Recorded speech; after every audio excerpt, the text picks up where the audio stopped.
And, you know,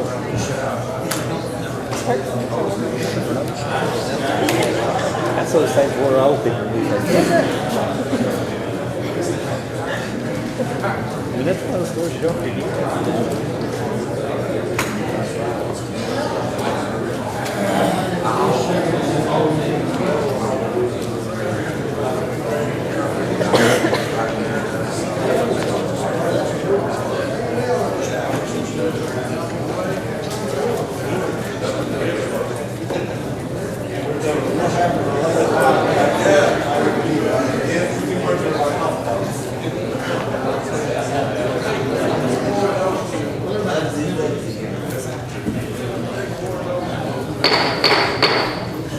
Come to order, please. Just a couple minutes after starting time, but I was trying to give the late arrival time to get here. Mr. Richard will be here in about 15 minutes, they said, so we can go ahead and start. He'll be here to join us today. Welcome everybody to the July 15th, 2013 meeting of the County Commission. This time, call roll. Buford Peters. Here. Steve Ritchie. Lawrence Hodge. Here. Nancy Brown. Here. Joel Street. Present. Richard Winters. Here. Ronnie Tribbett. Here. Mary Sis. Present. Charles Montana. Present. Elsie Tester. Here. Stephen Rand. Present. Tom Ballard. Here. Joanne Blankenship. Present. Charlie Davis. Bobby Dees. Present. Ken Arden. Here. Steve Chambers. Here. John Lewis. Here. Sonia Coler. Present. Russell Cott. Here. Scott Sands. Here. Bill Armstrong. Here. Pat Hicks. Present. Robert Goff. Here. All present. All right. This time I'll have an opening prayer by Mr. Hodge.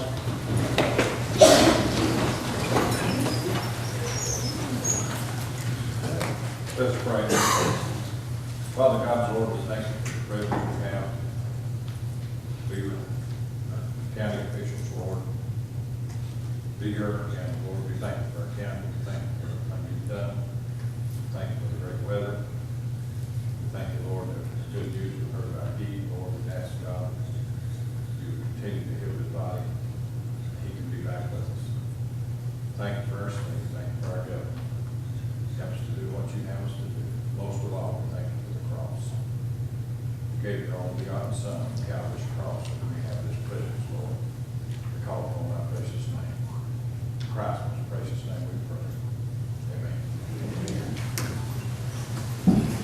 Now we'll have a pledge by Ronnie Tribbett.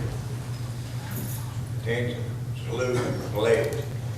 I pledge allegiance to the flag of the United States of America and to the republic for which it stands, one nation.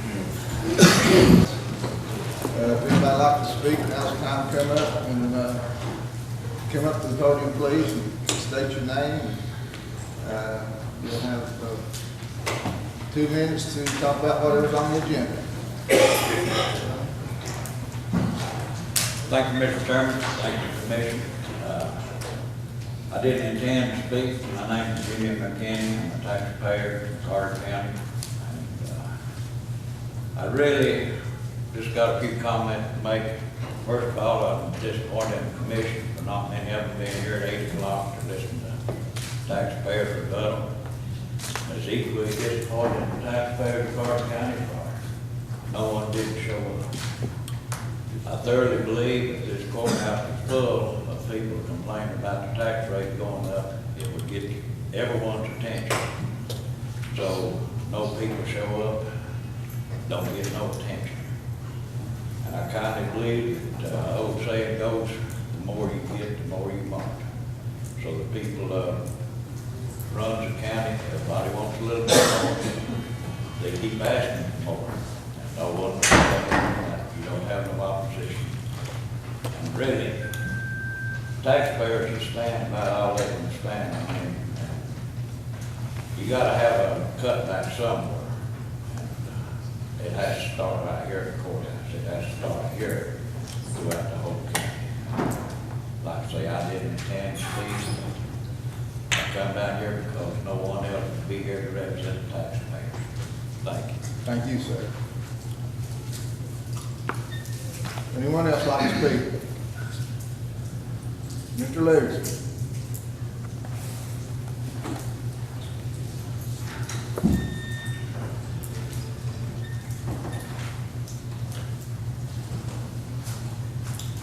Good morning, ladies and gentlemen.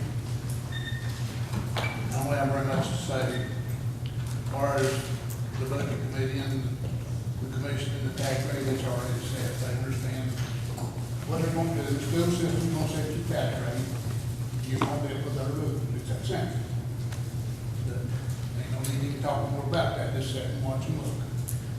But one thing here that's on the agenda is this private act for the landfill. Mr. Keller's back there, Mr. Street back here, bypassed the committees, they bypassed everything. And they sent this to Nashville. In my opinion, hook and crook. They got the county attorney to make this up for them and send it down there, which I don't think he should have ever done, knowing it didn't go through committee. And you didn't come in here, you could have waived that committee, you didn't do none of that. You just come in here and write through. Passed it, you sent it on. In my opinion, it's like the rest of the private act, it's hook and crook down the road. You got it back today, you're gonna vote on it. And you gotta have 16 votes, which I'm sure you got. But this is the way we operate here, ladies and gentlemen. It's been this way as long as I can remember, and it's gonna continue. But the school system, you got the key to the bank, they get anything they want, they've got the majority here. They've got the majority on the finance committee, they've got the majority on the budget committee, and the big portion of them on the landfill committee. Mr. Street here, he's not announced he's running for mayor, so I'm sure he could really take us places.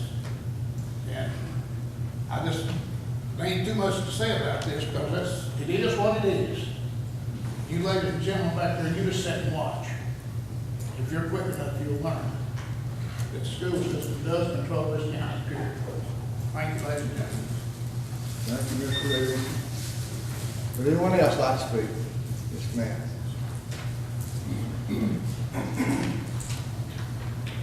Good morning, my name is Jamie Oliver. I am a teacher in Carter County Schools. We do not set your tax rate. Now, whether you all believe this or not, we are here to do what is best for the children of Carter County. My son attends Carter County Schools. I want him to have the best education that is possible. We're not the only school system in Carter County. The tax rate also goes to help support the city schools. And if I'm not mistaken, Dr. Ward, is Carter County Schools, did we not have a balanced budget this year? Did any of the other offices have a balanced budget?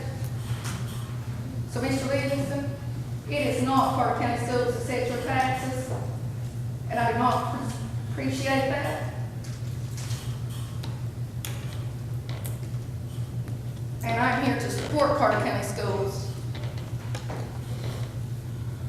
Thank you, Debbie. Thank you.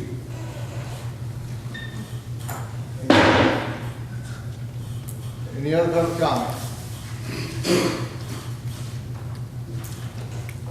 Seeing none, we'll move on. Mr. Chairman.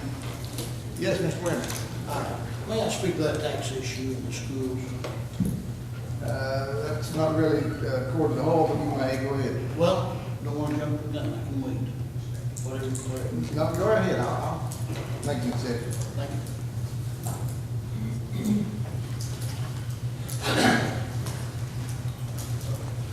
I had hoped to stay out of this, but I can't let that pass.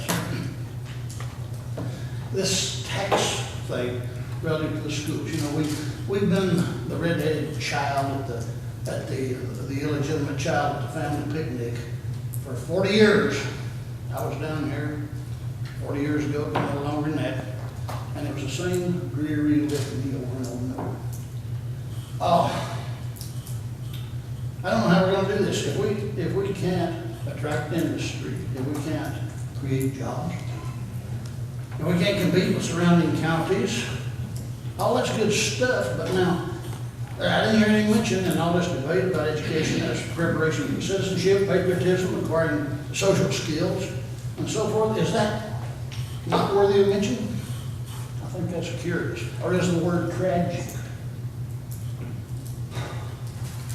In any case, there's not going to be any of it happen unless we have adequate schools, and we're not going to have it without money. You get what you pay for. Everything else went up, coffee went up, and gas went up, and everything else went up, and medical bills went up, and schools went up. You can't operate a school system on a 1950 budget. I appreciate Dr. Walker and the people, and that they do the best that they can to hold prices down, but their first priority is the welfare of the children and the education of the children, and to do that, it takes some money, and it has to be extra tax money, which I deplore. I like to hold it down. I hate paying taxes as much as the next guy. I've got a lot of land. Well, I shouldn't have said that. I've got some land, and I don't like paying on it. My question is whether or not you want the services or you want the freedom from additional taxation. You can't have both. I think along these lines, you know, everybody buys beer, everybody buys gas, everybody buys pot, everybody buys cigarettes. Not everybody, but you know what I mean. You get my drift. All of us probably buy pot. All of us buy those coronary burgers down there at Hartage. What if we spent that $1 that we put on a bottle of pop, or 2 or 3 or whatever it costs? If you would take just that $1 per person per capita in Carter County, and you multiply it with the population of Carter County, look what a lot of money you have. $1. I don't think it's going to kill anybody to chip in just a little, you know. We've got these ambitious schemes, and we're going to have to settle for second best if we don't do something about our education system. I've got some of them out there that should be graduate engineers and graduate nurses, and they're standing down there at parties and they're saying, "Would you like fries with that, sir?" Because they have to leave here for technical training or college education if they get a decent job. You think it's bad now, you just wait. But I hear this talk about cutting teachers' insurance. I hear this talk about reducing the number of aides in a classroom. Look, I've been in a classroom. I ran 2 high schools and an elementary school, and I was a supervisor of the elementary school and supervisor of the high schools, and I was the curriculum director and all the rest of that mess. I know what goes on in the system. It's not guess. And worse than that, I guess is that we're going to become, like the sheriff's said so many times, we're going to become the training ground for the cream, but they're going to skim the cream right off the top, like they do his. He trains the deputies, and he does fine, you know, and then they come in here and they all run a little money and they're gone. You can't hold the very finest among the professionals if you don't pay them a little bit. Another thing, this accusation of wasteful staffing. The state of Tennessee largely dictates staffing in schools. It's not a local decision by and large. Dr. Ward could give you a chapter and verse on that, but how many kids can be in a classroom?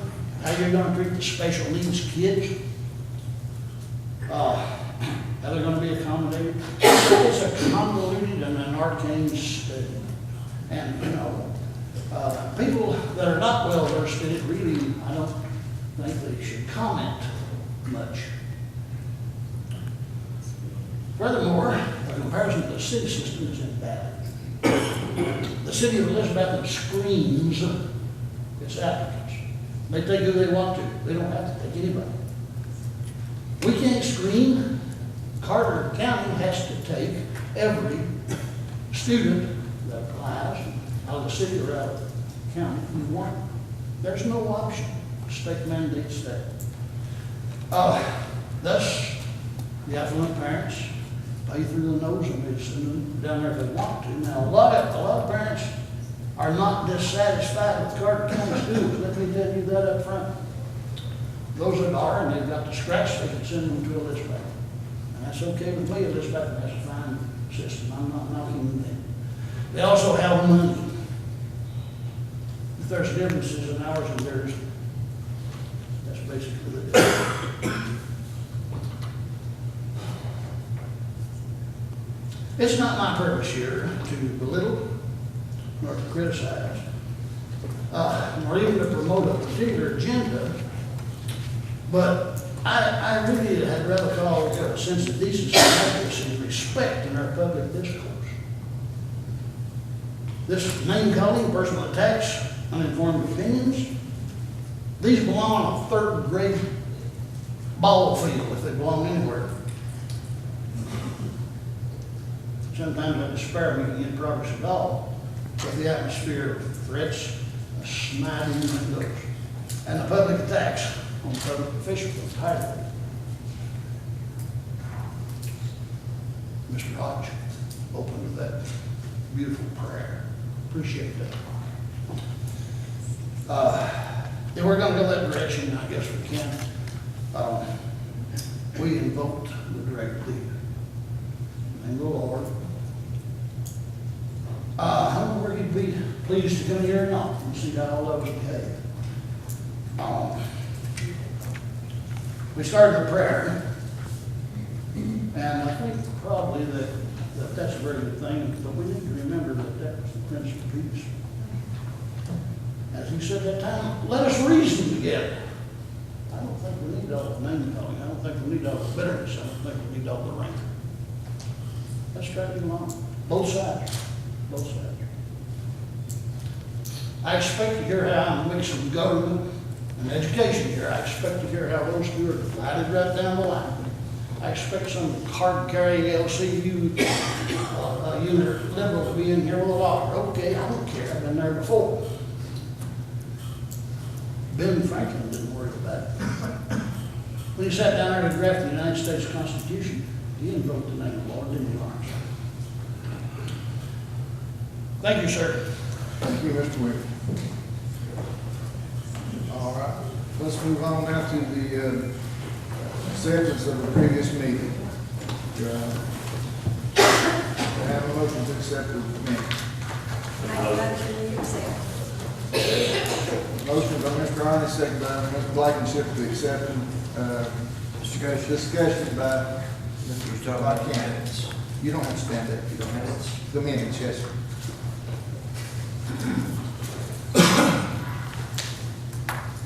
Mr. Spellcheck is at it again. If you don't want me to point out spelling errors, don't do them. Proofread. Page 102 of the minutes. Not a spelling error, you just didn't put all the letters in the word. Under Financial Management Committee. She had complete the evaluation. Should be completed. Down in the last sentence, I don't really know what that means. Her raise, recommended that her raise be approved as recommended to do yearly. I don't know what that means. Another one. So-and-so voted no. Not a big problem, except it's spelled K-N-O-W. Get real. This is the day when we all know how to spell. But more importantly, this is the day we know how to proofread. This is the day of spell check. This is the day that we don't need to go back. If you want some amusement, go back 20 years ago. I spent 3 hours recently looking for something in the minutes. A constable went on duty, must W-A-R-E his uniform. So my good friend here, the commission, education chairman, finds that amusing, and it is amusing, except it isn't amusing. Please do your job. Thank you, sir. Yes, sir. Any other comments? Discussion?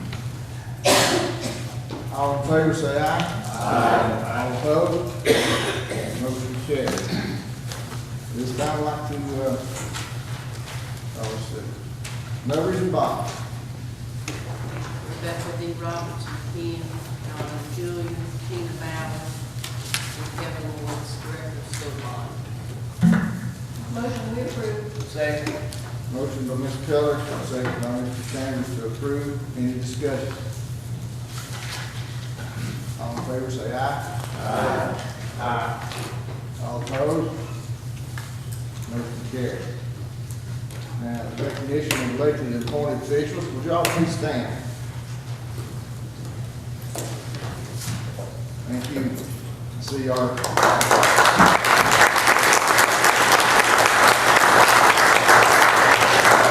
State Representative Mr. Kit Williams here with us today. Glad to have you.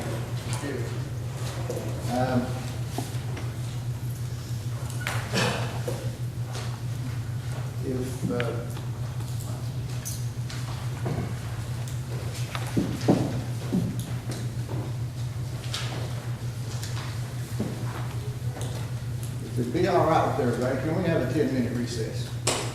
And then would I object to that? Okay, we want to recess for 10 minutes.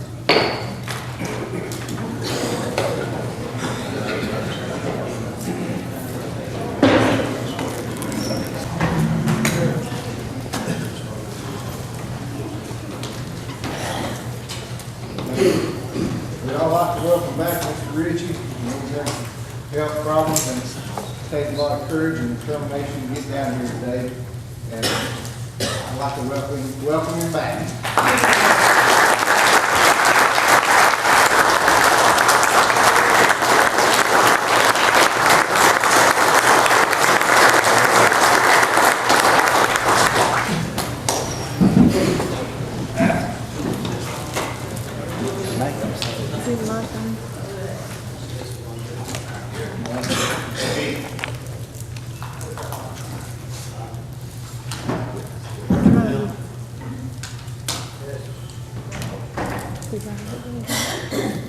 Switch it to court, see if they'll do it.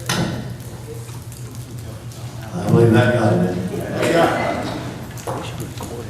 I just want to say a couple of words. I want everybody to know that there is a God. If it wasn't for Him and His tender loving mercy, I would not be here this morning. The road I've been down has not been easy. And I want you all to continue to pray for me. That's what keeps me going. And I appreciate everybody on this commission that has sent cards, phone calls, whatever. It means a lot. And I just want you to know that I love you all.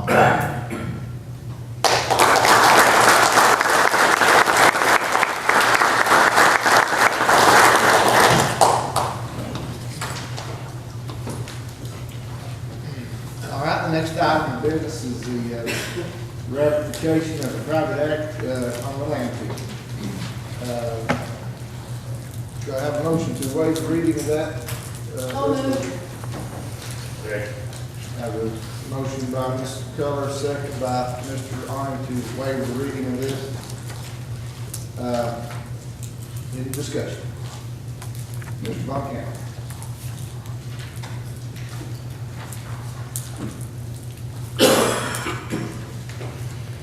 This private act,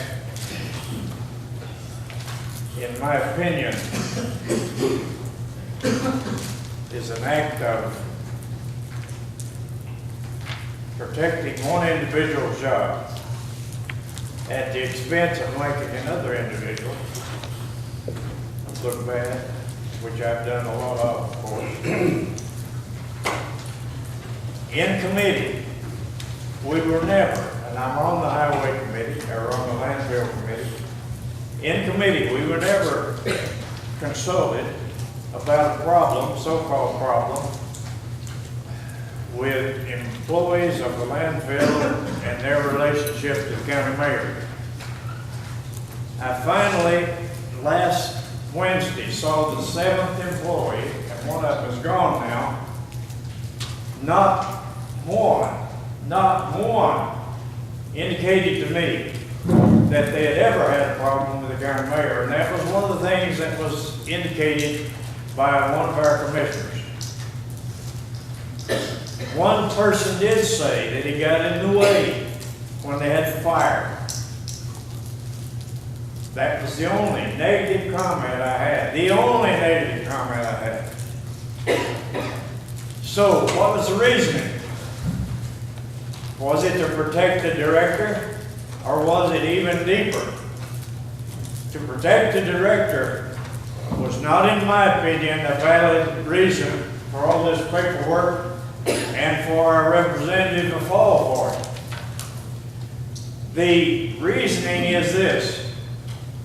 Where I came from in life, and where you came from having a job, especially those of us that have been in the industrial world, you got to work tomorrow if you did a good job today. So, you're talking about protecting a job because the man is afraid of his boss. I've probably been afraid of every boss I ever had, especially if they were small, because they were the most vicious of the bosses. But this is not a valid reason. It appears to me that as vital as the landfill and the recycling program is, that you need somebody at the top with some clout to operate with other agencies, with other, for example, had it not been for the mayor scheduling a visit with Washington County, we may never have known that you could use the same baler to bale plastic as you do cardboard. Because the very first meeting, I'd asked about plastic and said, no, we need a second baler. We can't do that. So, by the visit to Washington County, we found out they bail on the same baler. Therefore, we didn't have to have a new baler. I believe very strongly in the chain of command, as you should. We never discussed this in committee. We didn't know about it in committee. When I knew about it was when we saw the paperwork on a commission meeting. If this is the way our commissioners are going to do business, then, well, I won't say that. Well, why not? Get you some new commissioners. Thank you. Thank you, Mr. Vice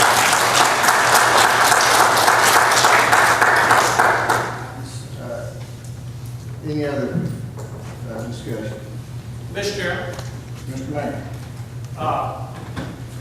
I've already made my position quite clear on this matter, and I'm not going to reiterate that today.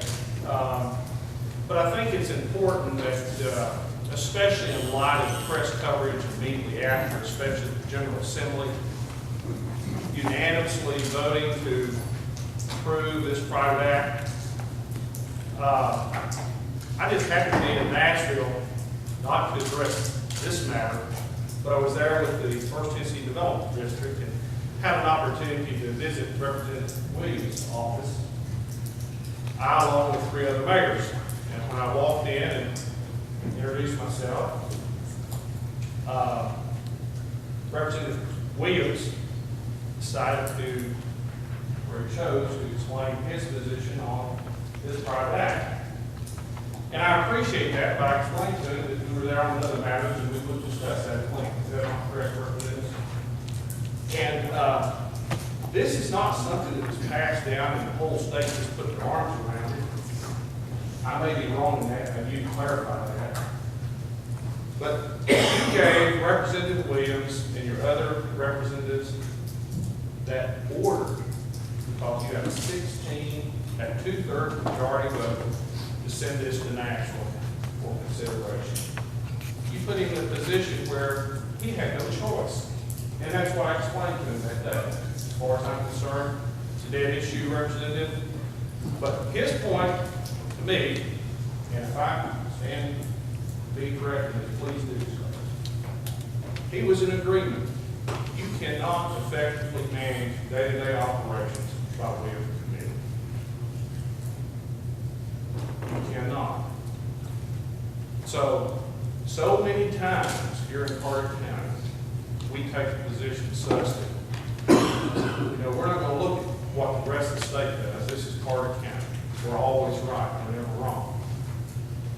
But you just gotta be cautious as to what you're doing when you're establishing precedents, especially for the invalid reasons that's been presented here in reference to this matter. So, again, Representative Williams was of the same opinion I am, but he was bound by dictate from this commission. But I can tell you right now, I do not believe that across the state of Tennessee, that all the other counties are going to follow suit with this, because you're breaking precedents that have been well established for many years. Thank you.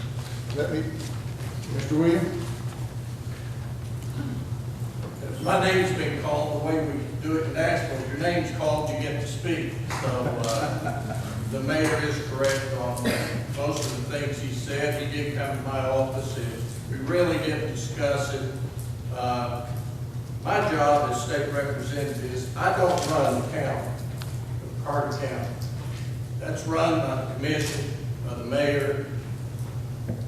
I've passed several private acts since I've been in the House of Representatives. And I think both sides of this argument will agree that there's been some pretty good ones. I've protected some communities from some things that they didn't want, as Roy will tell you, with the Hampton utility, as Mr. Ritchie will tell you, with the Stony Creek first utility, we were able to help. I don't remember our meeting mayor saying that you can't supervise by committee. I remember saying it would be extremely hard, but I don't remember saying that, and I don't think I would say that. But if this body directs me on a 2/3 majority to pass a resolution, I will.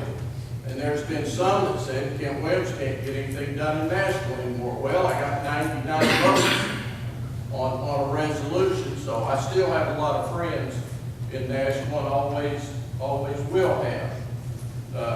There has been, since the mayor brought me into this, there has been some situations where I've been asked to run private acts by the mayor without going through the county commission to do the hiring and firing of the planning director.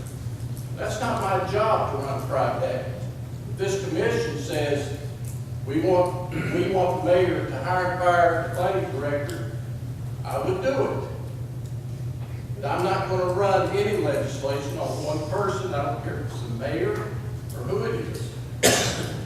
This commission runs government in Carter County. There's also a situation, I was asked to run legislation to give the mayor veto power. Not only this mayor, but the mayor of Wasco County sat with me at lunch and said, we need you to run legislation, veto power. Not like the governor, like the president of the United States. If a mayor has full veto power, why do we need a county commission? Why should one person be able to dictate the government in a county? They should. And I didn't come here to get in the middle of this. I came here to observe. But if somebody's going to put me in the middle, I'm going to tell you straight up the facts. Thank you for your time. Call for the question.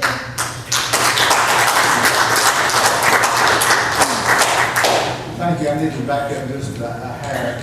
We had a motion and a second to waive the reading of this, but we didn't vote on it, so we will this time. All those in favor of waiving the reading of this resolution, say aye. Aye. All opposed? No. No.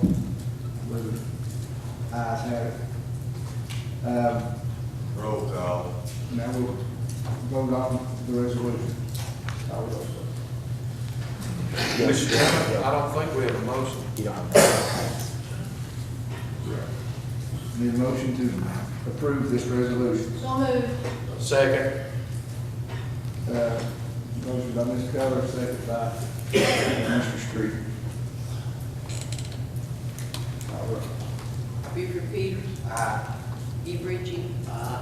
Lawrence Hodge. Aye. Nancy Brown. Joel Street. Richard Winters. Aye. Ronnie Trivet. No. Harry Seas. Charles Von Cannon. No. Elsie Testor. Aye. Steve Grant. Aye. Tom Bowers. Aye. Joanne Blankenship. Charlie Bates. Aye. Bobby Diggs. Ken Arden. Aye. Steve Chambers. Aye. John Lewis. No. Sonia Coler. Russell Cott. Aye. Scott Sands. No. Bill Armstrong. Aye. Pat Hicks. Aye. Robert Goff. No.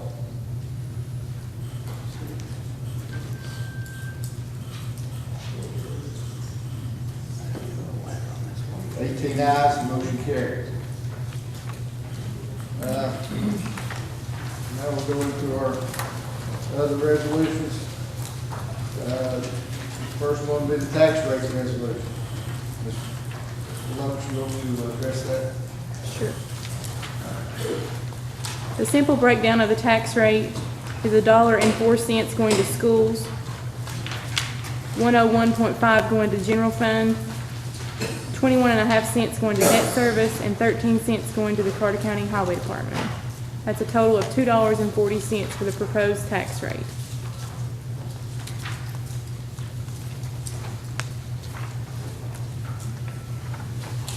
Any questions?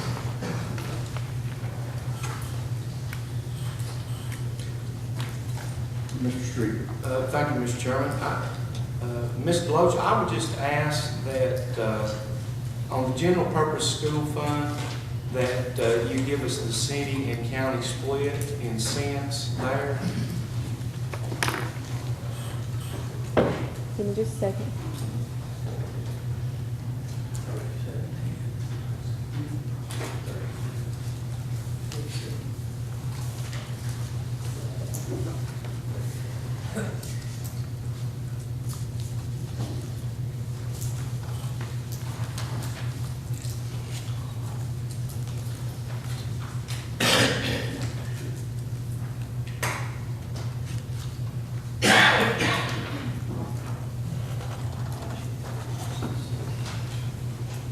It'd be 71.8%, 71.8 cents going to the county schools, 32.12 cents going to the city schools. Right now, that breakdown is 69.11% for county schools, and that's how you get the percent. If you want to do percentage, or you can do cents, either way. And one more, and correct me if I'm wrong, in the county general fund, that includes the sheriff's department, all aspects of the sheriff's department? Yes, sir, that's correct. And could I have a total of the sheriff's department cents for all of his funds? Give me just a second.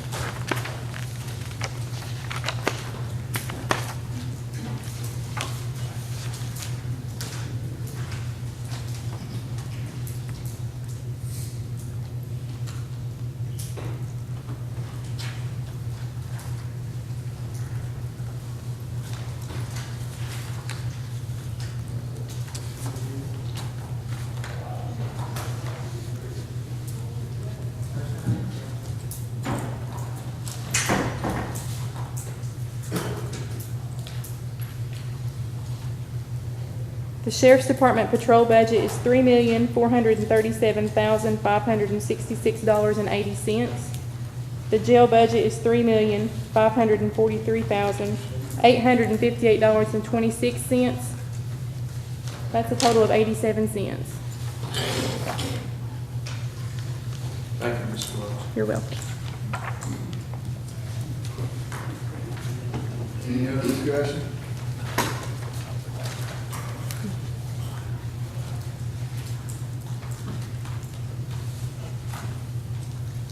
Do I have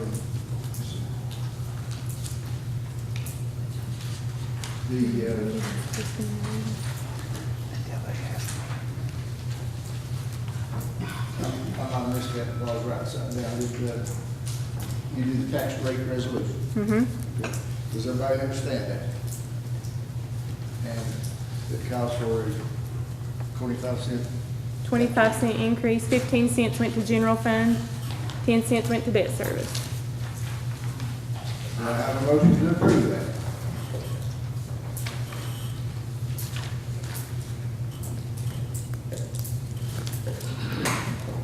Hearing no motion to approve. Go ahead, Mr. Sis.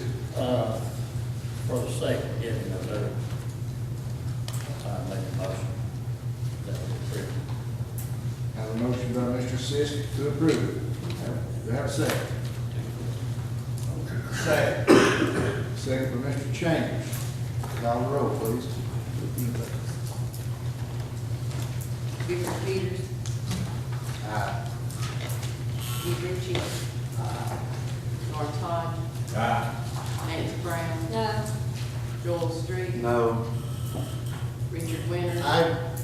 Ronnie Crivitt, No. Mary Sis, Charles Von Cannon, No. Elsie Tester, No. Steve Grant, No. Tom Bowers, Aye.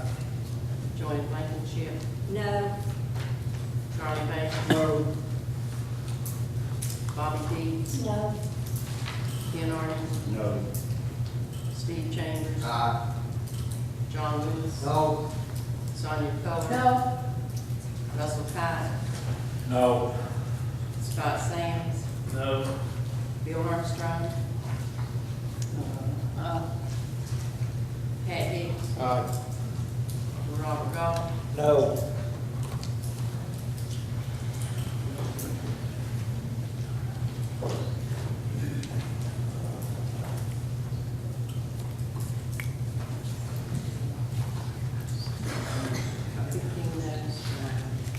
$15. 15 noes, motion fails. Mr. Chairman, can I make a motion? Yes, sir, Mr. Bates. Yes, sir. If I can get it up, can't get it up. I'd like to make a motion. I'd like, first of all, I'd like to give these, out to the commissioners and papers. It worked out. Didn't have a calculator, and I used my head, not be wrong.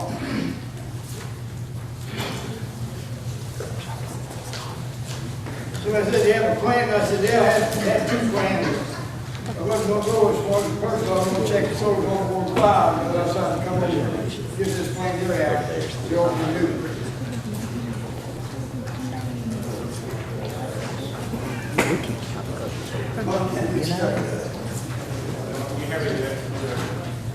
I'll do you later.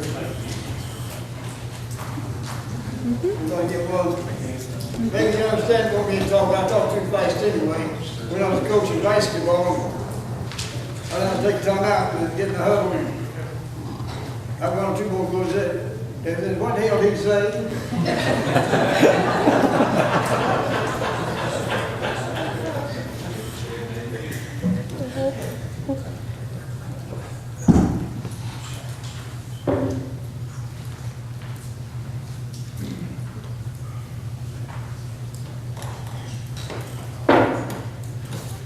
This tax rate, we got these papers here, we cut off money, we had 19 million this year and left over. Last year we had 21 million left over and bounced on your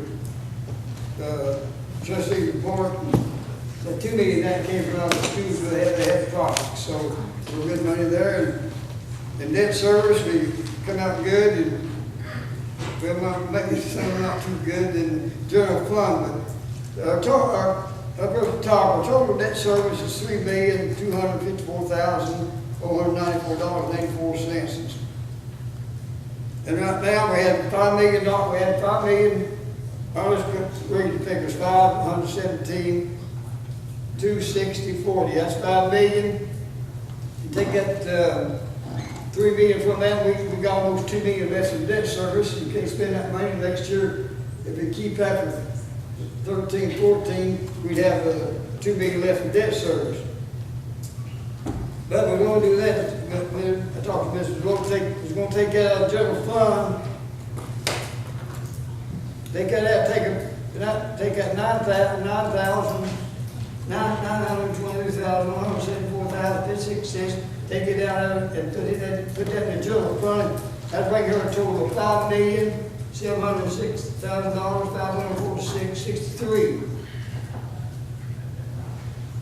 And that would be for the year 13, 14.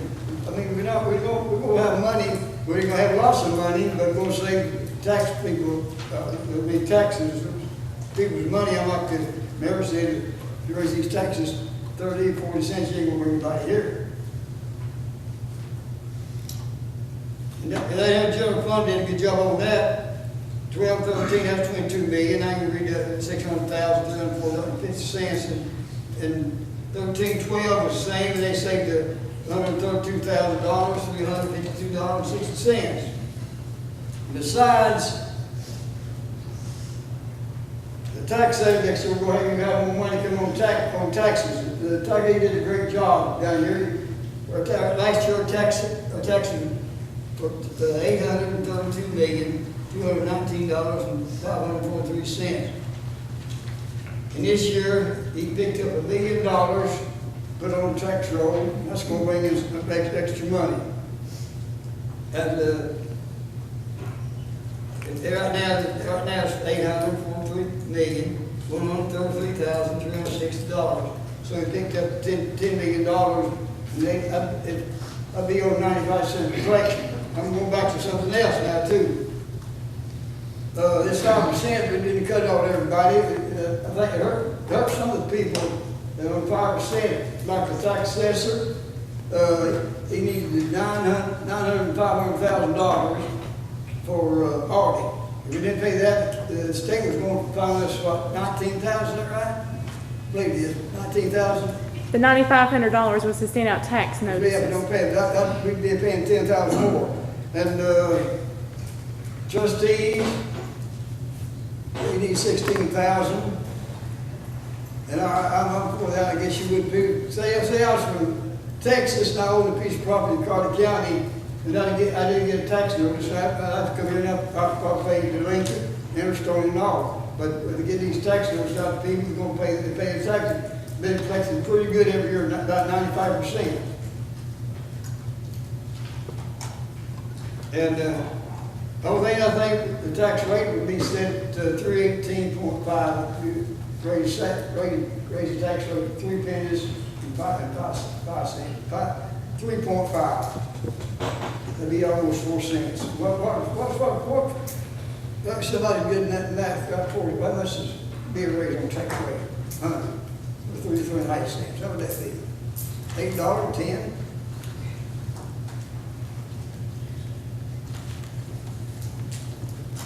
Are you asking me a question? Yeah, it's just like every day. I'm sorry, I was trying to calculate what all you were saying there. About 3.5, 3.4 tax rate. How much more would that be on tax on 100? How much that be on 100? On a $100,000 house? 3.5, yeah. 3 cents. How much more we'd have to pay? Not too bad.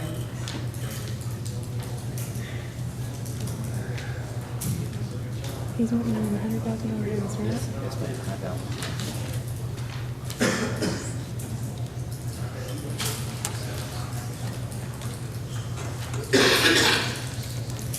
$87.50. It'll be what? $87? Mm-hmm. Yes, it'll be that. 3 cents. That's what you think.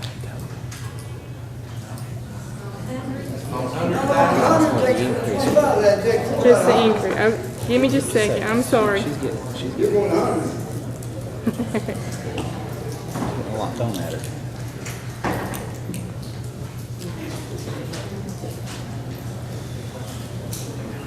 It'll be over. It'll be much. It'll be much. $8 something. What's $1,000? I'm not going for what you feel. You can't get it. The 8, 10, 9, $6. Okay. $8.75. Okay, that's better. Thank you. Sorry. Now, any questions? I know we got somebody. Any questions? Yes, sir. Mr. Arnold. I need to ask Ingrid a question. Go ahead. Ingrid, you're talking about the 15 cents in debt service. 10 cents is the proposed in debt service. What the coach is trying to propose is remove all funding from debt service. That would be the proposed 10-cent increase and the 11.5 cents that was already there. So you would not have any funding going to your debt service account. If we cut the debt service money in half and go with a nickel, we can't borrow yourself out of debt, Coach. We borrowed 2 years. And we're still not where we should be. I agree with you on that. I mean, we're going to a year, that is, like 2 years ago, and that's not going to be that next year. But next year, clouding comes off. Right. But if we keep borrowing money from debt service, if we have an emergency, if we have school run, we'd be in trouble. We'd be going to school in a church like we did 50 years ago. I went to school in a church. Well, the civil has been involved with that, probably $2 million in I make a motion to drop 5 cents off the debt service and set the tax rate to 235.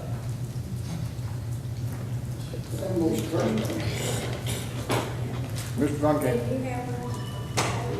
I got a motion first. you put that in form of a motion? Pardon? You put that in the form of a motion. Oh, yeah. Do I have a second?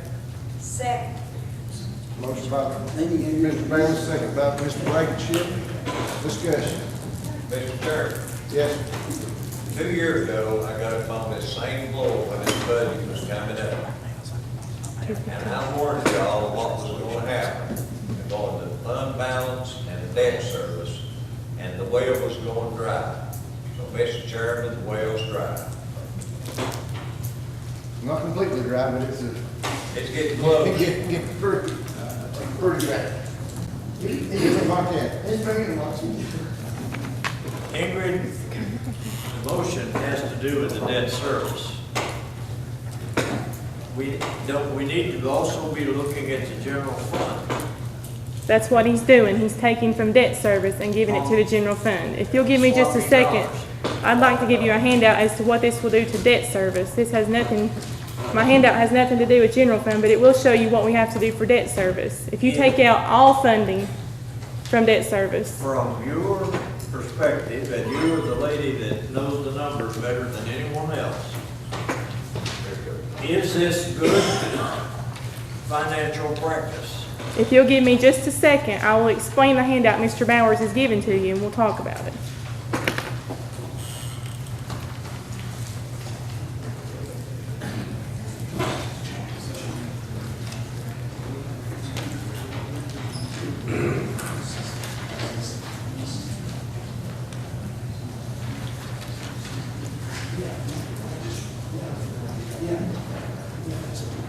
Yes, well, yeah. We do it for that process also. For the past 2 years, we have quote-unquote borrowed to keep from raising taxes. The first year, we borrowed out of debt service because debt service had a substantial fund balance. So we did not budget accordingly with revenues to budget equal to what our expenditures were. We absorbed some of that fund balance to pay for jailers. That's what that one was for. Last year, we absorbed it out of general fund balance. So with the coach's proposal, we will again hit debt service. Now with the coach's proposal, there is no tax rate going to debt service. That is zero revenue. That needs to be pointed out up front so everyone knows.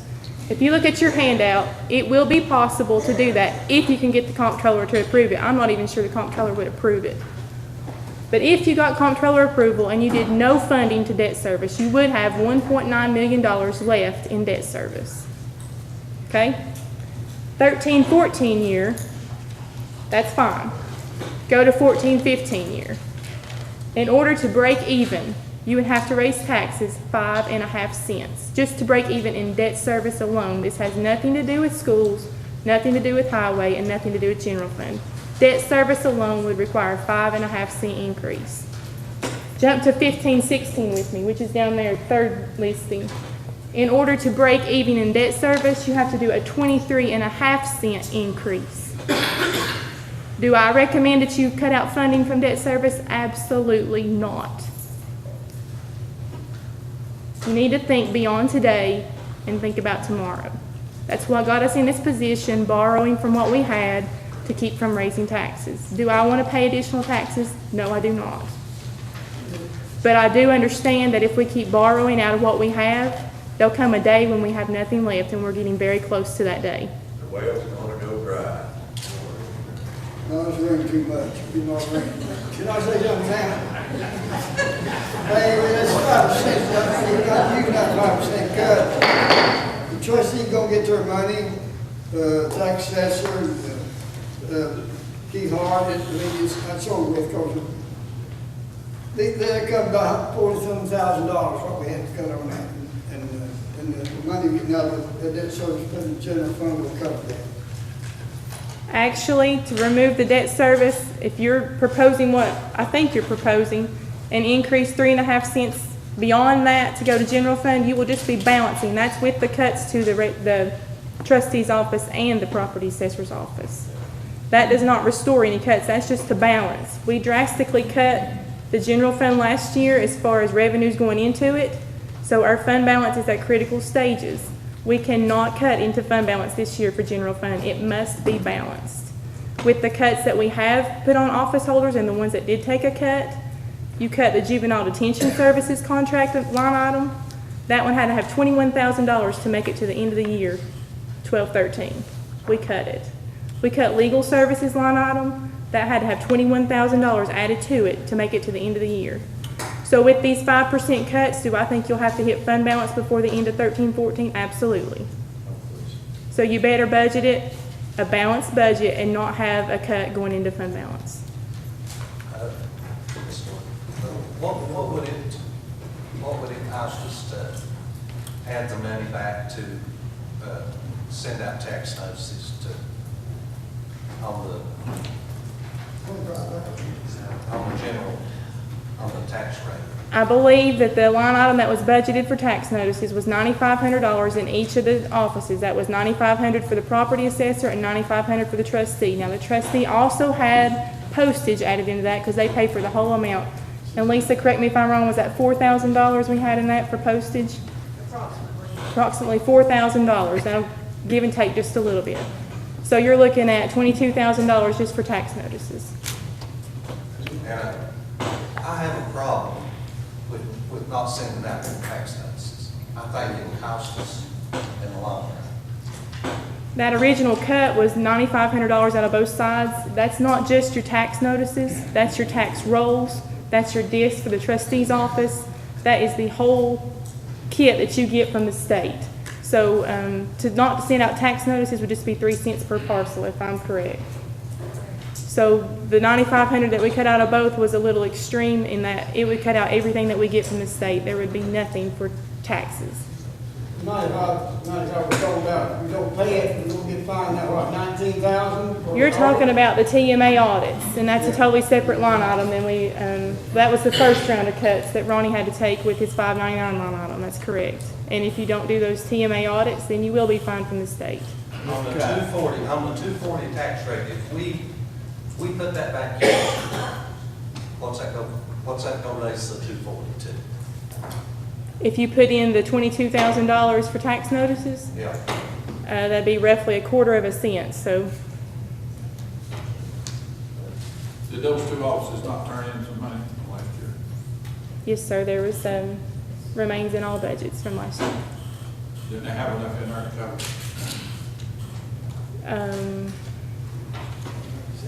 I do believe that their budget's turned in more than we cut.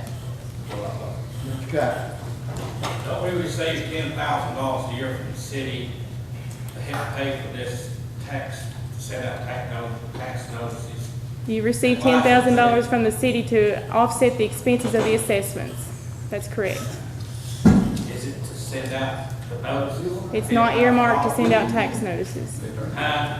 It is not earmarked to send out tax notices. I understand it goes in the general fund, though. It does, it's a budgeted revenue. Why don't $8,000 go to the trustee's office, or $5,000 to the trustee's office, and $5,000 to the tax assessor's office? They had to do that. Well, it's a budgeted revenue that offsets their expenditures. So no, it technically does not go directly to their accounts, but it offsets the accounts that they do have. In the future, we can set up a special line item for that purpose, could we not? You could, but you would decrease your budgeted revenues, so you would just be decreasing your revenues $10,000. Ms. Blankenship? What the coaches proposed, it would also put back the 4-H that had been eliminated by the extension office. They were taking that 5% cut from the 4-H. And as a person that took advantage of 4-H, I think it's very vital that we have an active 4-H program in our schools in the county. Any other comments? Discussion? We have a motion and a second on the floor. Does everybody understand? I don't Mr. Chairman, I understand. like the motion read. Well, I don't know. can you read it?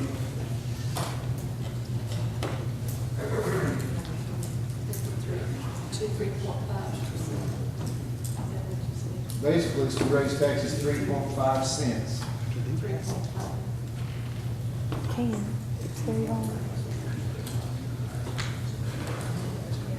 You want to add anything to that? I think what you need to do is you need to specify what you're going to put in each fund. That would leave general purpose schools the same at $1.04. General fund, you would add 15 cents to general fund, so it would be $1.17. 15 and a half, right? 15. $1.16 and a half, I'm sorry. Debt service would be a 0, no funding going to debt service. Road fund would still be at 13 cents. And as far as I know, that motion did not do anything to increase 4-H. It did not do anything to increase trustee or assessor. That was just to get it balanced. Any other discussion? That didn't add up to me unless I missed something here. Wouldn't it make the tax rate 218.5? Yeah, it should be, general school fund should be 1.040, general fund, 0.900, debt service, 0.115, the road, county roads would be 0.130, for a total of 2.185.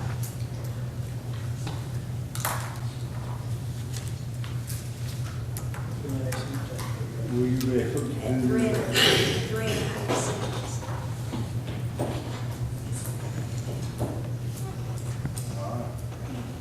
Mr. Chairman? Yes, Mr. Street. Could I ask Ms. Blankenship to go over that again? Sure. Ms. Blankenship, if you would. General purpose schools is $1. It's 1.040. The general fund is 0.900. Debt service would be 0.115, and the road fund would be 0.130, with a total of $2.185. Mr. Chairman, I thought that Mr. Bayless's motion zeroed out debt service. That's for nothing to go into debt service, is that not correct? Right, general fund. Take it out of debt service in general fund. But leave debt service like it was. and add the 3.52 general fund. Yeah, 15 cents. So we. See, already we have 1.115 going to debt service. You don't do anything with that, you add the 3.5 cents to the general fund.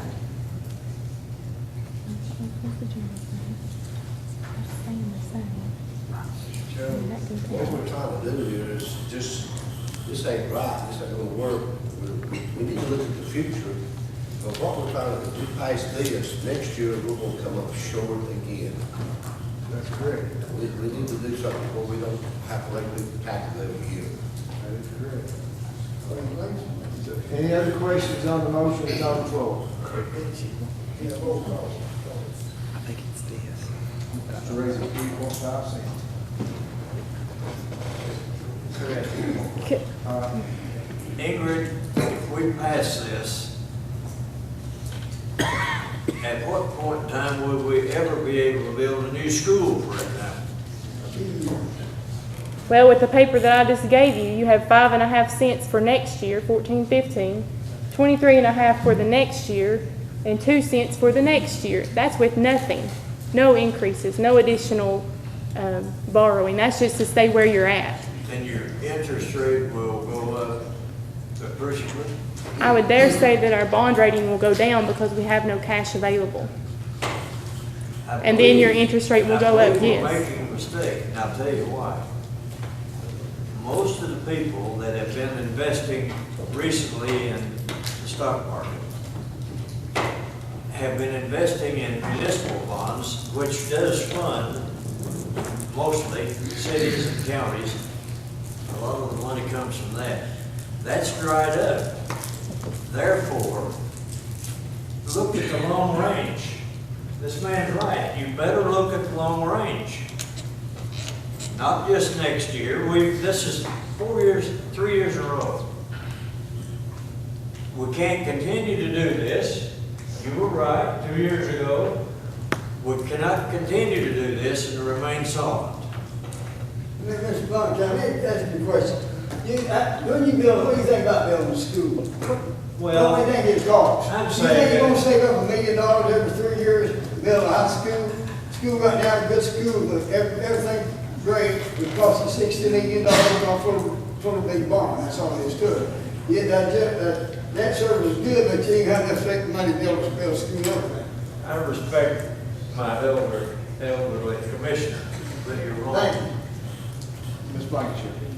What Mr. Loach handed out showed that nothing was going back into debt service, when in fact 11.5 cents will go into debt service like is currently going to debt service. There is no change in that. I'm sorry, what I was presented on Friday had nothing going to debt service. And if you only put 3.5 cents into general fund, you will not have a balanced budget. Call roll, please. Buford Peters. No. Steve Ritchie. No. Lawrence Hodge. No. Nancy Brown. No. Joel Street. No. Richard Winters. Aye. Ronnie Crivitt. No. Harry Seas. Aye. I'm sorry, Harry. Charles Montana. No. Elsie Tester. No. Steve Lorenz. No. Tom Ballard. No. Joanne Blankenship. Aye. Charlie Davis. Bobby Dees. Ken Arden. No. Steve Chambers. John Lewis. No. Sonia Culler. No. Russell Cott. Aye. Scott Sands. No. Bill Armstrong. Pat Hicks. No. Robert Goff. No.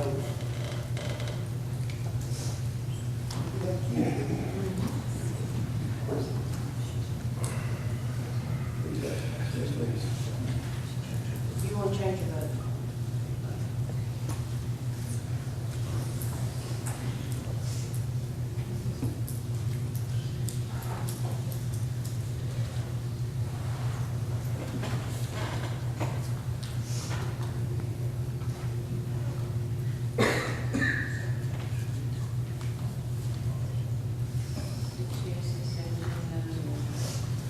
17 noes, motion failed. Mr. Arnott. Mr. Chairman, I make the same motion that we reduce the debt service by 5%, 5 cents, and set the tax rate to 35.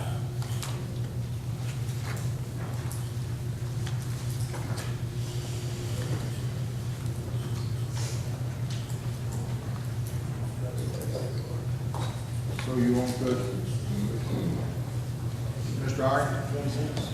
So you want the 5 cents in the debt service? Correct. Correct. And how much in the general? Keep everything the same, just reduce the amount of money going to debt service by half and set the tax rate to 35. Which one's in tax raise? 235. We'll get you 20 cent tax raise, right? And you put that in form of motion? I made that motion. Okay. Do I have a second?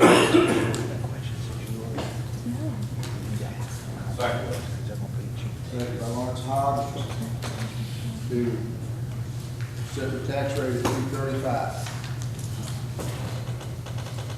Any discussion? Mr. Chairman. Mr. Chairman. I'd like to ask Ms. Bluster if we do this, we'll have to put money back in the fund to send out the tax notices. No, sir, the proposed budget did not have that money in there, so until we change the proposed budget, that changes nothing. What that does is that cuts 5 cents of the proposed 10 out of debt service, but the general fund budgets were not touched. How much, if you said this a minute ago, how much did you say it would take to put that money back in there? About 1/4 cent. How much, you know this, Chairman, exactly how much they turn back in? How much the trustee's office turned back in? Tax assessor's office, how much they turn back in? I don't have an exact number, but I can give you what I had estimated. Would you like an estimate? Yeah. I have that information here. You have it? On which offices? The 2 offices. 2 offices. Okay. Trustee, estimated, turned back in $20,042 and 47 cents. Property assessor turned back in $70,000 to $70,293.17. Now, I ask this, how much does it cost us to mail these out? Approximately $4,000. Okay, that money, the money that was turned in far bypasses the money that it takes to send those out. Oh, I gave you a misquote there. That was the postage on those. It's about $19,000 to purchase them, so you're looking at about $22,000, $23,000. Still takes care of it. Mr. Chairman, I'd like to have a copy of what you just read there, the ones that turn the money back in.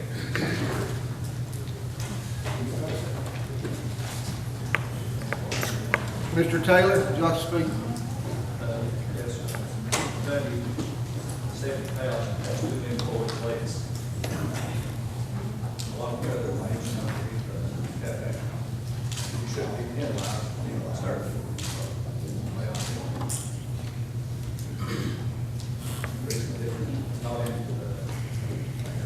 Not in what quarters, because one the new system. I don't know what the cost may be on that. But we don't need to be penalized for any services. Any other discussion? We have a motion on the floor, set the tax rate at 235. Call the roll, please. Peter Peters. No. Steve Ritchie. No. Lawrence Todd. Brown. No. Joel Street. No. Richard Winters. Aye. Richard Winters. Aye. Ronnie Trivet. No. Harry Seas. No. Charles Montana. No. Elsie Kester. No. Stephen Lance. No. Tom Bowers.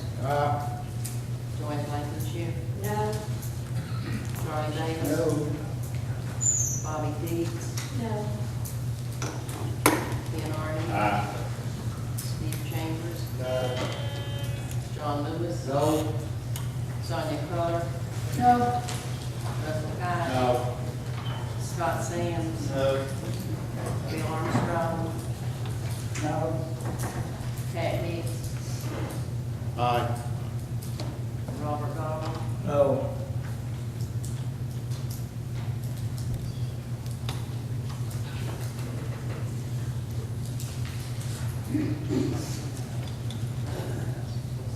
I'm sorry, 19 numbers. 19 noes, motion failed. Mr. Chairman, I'd like to make a motion that we set the tax rate at 236 and restore the money to send out the notices. I have a motion to set the tax rate at 236, which will include restoring the money to send out notices. Do I have a second?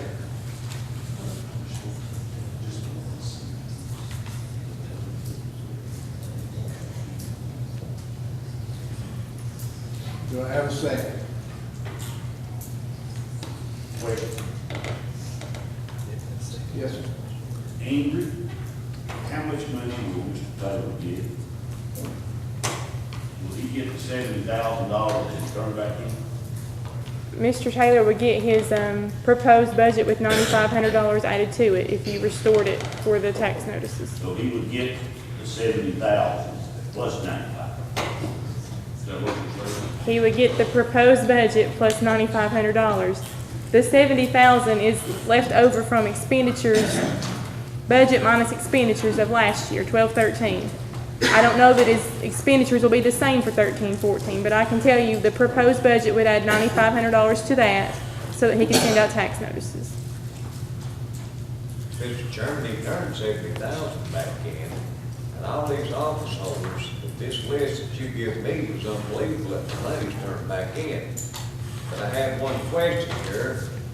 It says miscellaneous $440,061.22, but only $14,000 was turned back in. Could you tell me what that was? There was a grant in that, sir. A grant? A grant, yes, sir. Where did the grant go? Well, part of it is for the railroad authority. That's flow-through money that flows through your accounts. Okay. Then there's a transfer for the landfill that's in there. That's flow-through money. You take it from the general fund and put it into the landfill. That was $79,222 of that. And I don't have the detail in front of me to tell you all the others, but I can tell you that was the majority of it. But see, the argument is trustee and tax assessor here. And it's gonna run about 19,000 to get all this stuff sent out. And if all these funds is turned back in, and all that's in the general budget, and we're sitting here arguing about it, I don't see why it's such a big deal for 19,000. And it's only a fourth cent on the tax rate. Mr. Truitt, I agree with you on that. One office had, well, the tax notices were sent out this year, no problem. Yeah. And they still have $20,000 left over. Yeah. And the assessor's office did a real, They got a tremendous job. They And done they have great. $70,000 Yeah. left over. So I don't this see 5% cut would not affect I don't see anything. sending out tax notices. No. I don't see why we can't go out. All right, we have a motion on the floor. Mr. Reed. Out of all that's going on, how much new taxes and new revenue will we have add to the book that's coming here? That ought to take up a little slack somewhere. I see new houses going up all over Oakland. There's approximately $10 million in new assessments. That's what Mr. Bayless, his motion was on. It's based on that new money that had come in and with leaving the distribution except for general fund, which would be increased by 3.5, leave everything else as is, then we would function and everybody would get the same as last year. except for the general fund. We have a motion to set the tax rate at 236. Is there a second?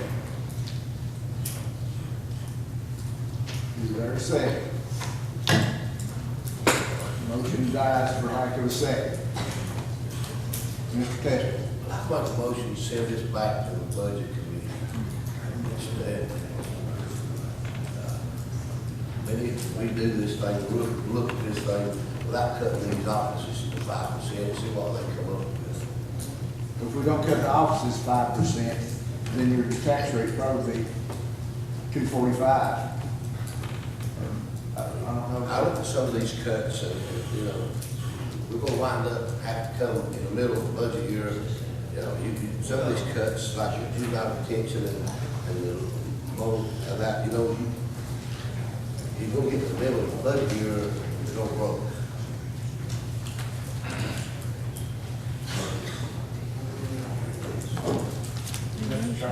Mr. Kite. Sorry. Mr. Taylor began to hire someone to replace one of the two that retired. Yes, sir. I will hire and defer to them for possible, and I will also, I will not be able to employ two people.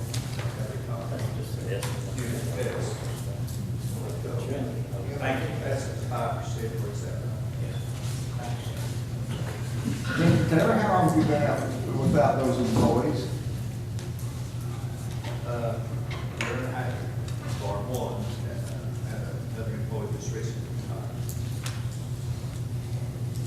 Thank you.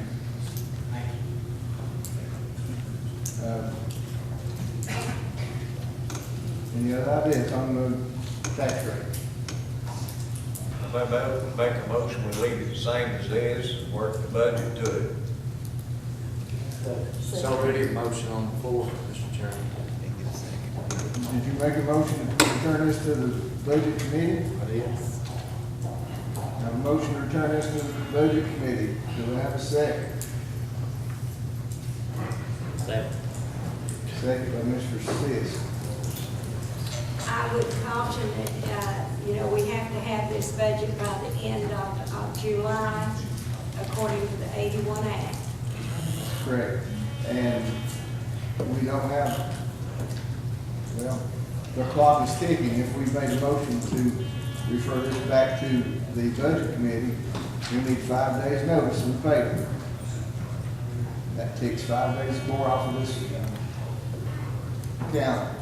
And then we'll have to come back to the full commission. I would suggest that we stay here and beat it out until we get it done. But we have a motion and a second. Draw my motion. Mr. Chairman, I'll make my motion again to set the tax rate as last year and operate on that same budget as a tentative tax rate till we get the tax rate set.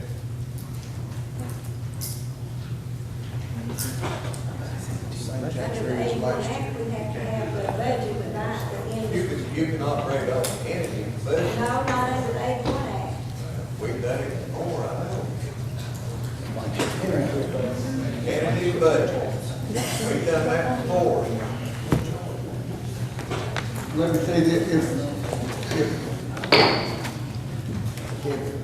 by the end of our meeting today, we don't have the budget passed, we can go into recess and come right back here tomorrow evening and continue on. And if we, at the end of the meeting today, we'll have to vote on a continuing resolution until we get our budget set, because without a budget set, there's no money that can. That's what my motion was to set it as a tentative. You can ask the attorney, you can set a tentative budget as operated last year till we get a budget set. Am I right, Mr. Barrett? Truth be known, under the 81 Act, code is pretty specific. You have to have a budget by July. Speaking with just in reality, that doesn't happen. in a lot of counties where there's an 81 Act. In reality, the continuing budget resolution's been passed in this county for years. But, you know, giving you the strict letter of the law and telling you what you have to do, you need to stay here. And pursuant to the code, the county legislative body shall finally adopt the budget in July. I do know that we've done this before. We It have. went away up in September and October before we ever got a budget passed. You are correct, Mr. Griffin. Mr. Chairman, I'd like to ask Mr. Deloach a question. Sure. This budget, proposed budget, does that include the state rate, mandate rate? For your elected officials, it did. I have a problem with that, but we're more nice to give us a mandate without unfunded mandates to do. You know, we're cutting everybody else and giving other people raises while we're cutting people back in services. I have a problem with that. Mr. Lewis. The vote should have been in Nashville, right, that controls office. They did not put no mandates on these counties this year without control. And that would mean mandatory raises. It's not been effective a long time ago, but they told the point blank that they did not put nothing on these counties that they passed in Nashville. Williams not verified this, that they didn't send no money for them. He said that wasn't any done for us.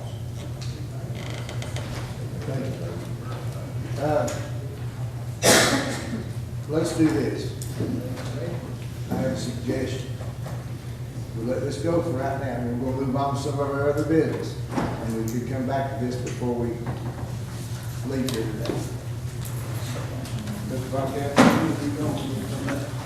To me, the most important page in the whole budget was not in the budget. This is a piece of information I'd like to have seen in the budget concerning overages.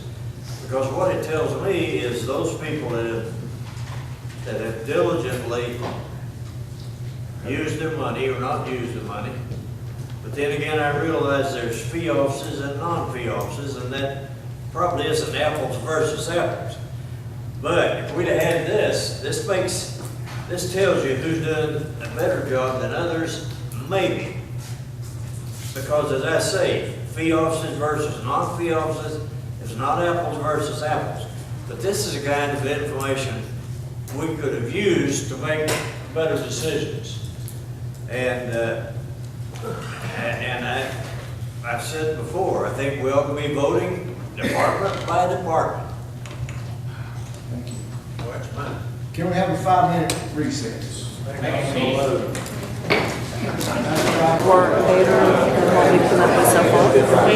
with the coach's proposal that I handed out, that I proposed, that included that coming off, so you still have to increase it by 1.5 cents. Can we come back to order, please? I think for the time being, we need to move on with the rest of the agenda. Let's move down to number D on resolutions. Did I make a motion before we recessed to set the tax rate as tentative at the same as last year? I believe you did, but I don't think we received the. Yes, it did. Correct, you did. I think Mr. Von Cannon seconded. We have a motion by Mr. Trivett to set the tax rate the same as last year. Tentative tax rate. To operate on till we come up with another. I think our meeting is a continuing resolution. Right. Correct? Yes. Second by Mr. Von Camp. Mr. Chairman, now I need to know, are we voting on a continuing resolution or are we voting on a tax rate? There are two different things. So we're voting on a tentative, to set the tax rate, same as last year to operate on till we get the resolution for the new one.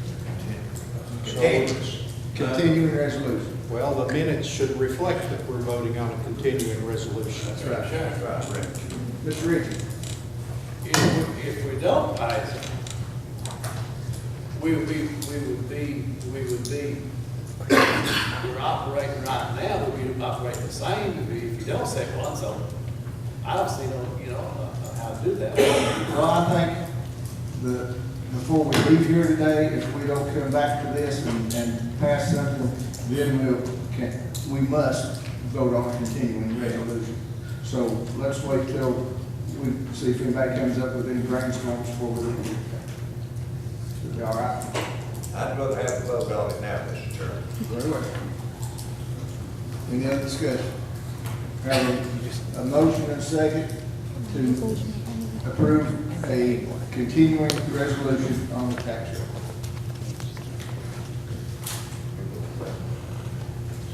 Any other discussion?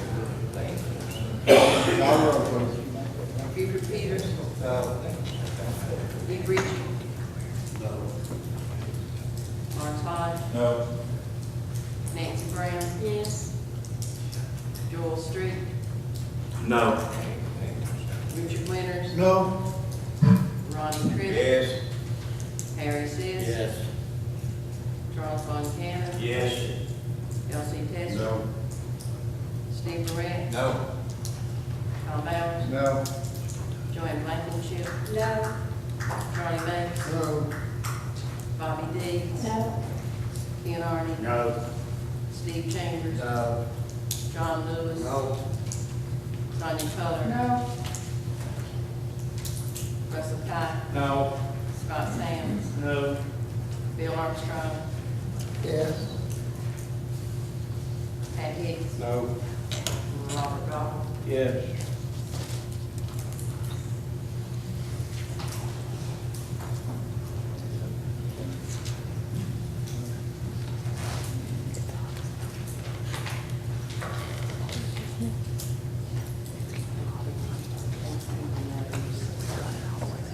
Noes, motion failed.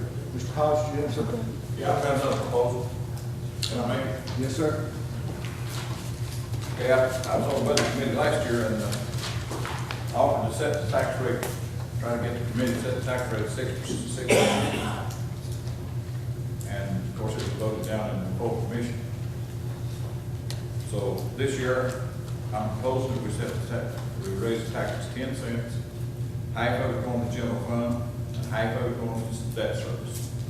And let them work out the rest of the, whatever, how they need to work it out for. That'd be a rate of 225. That'd be 225 for tax.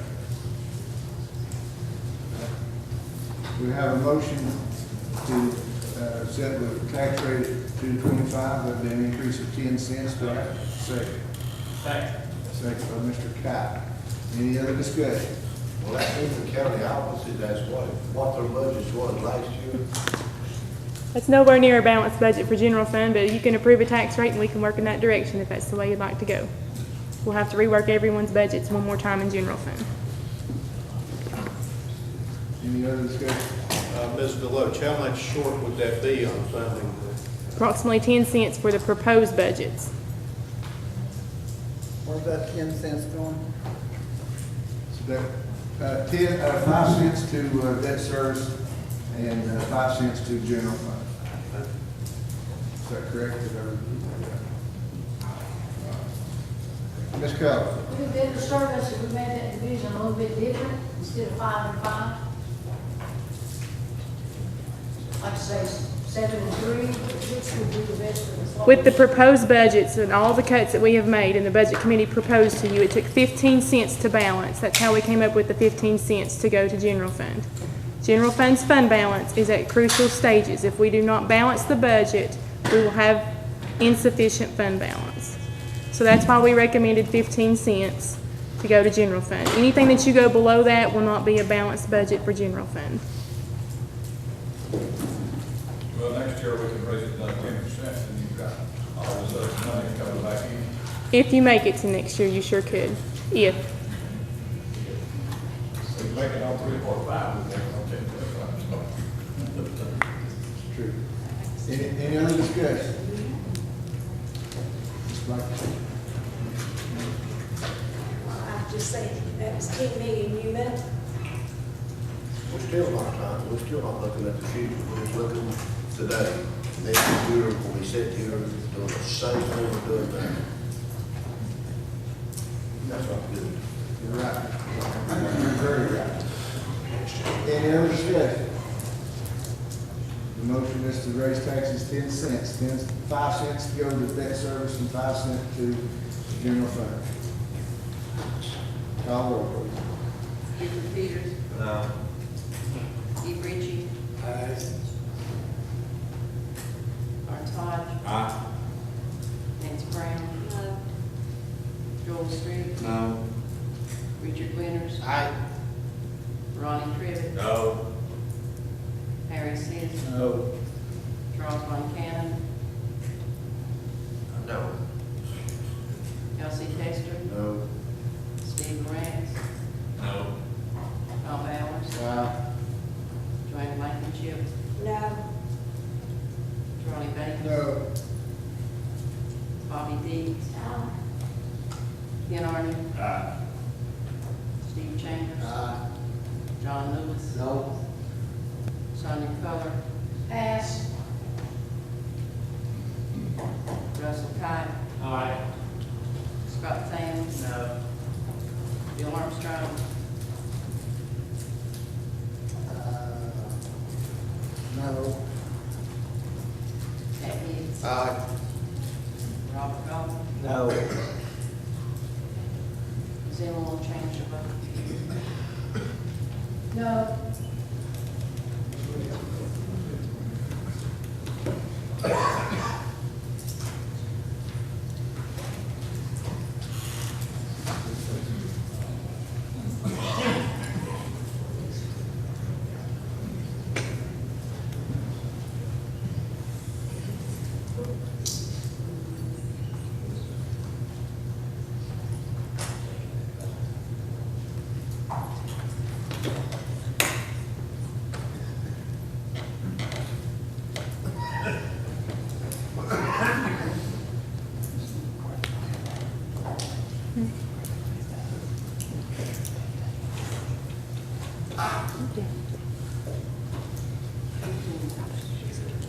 Fifteen noes, motion failed. Mr. Street.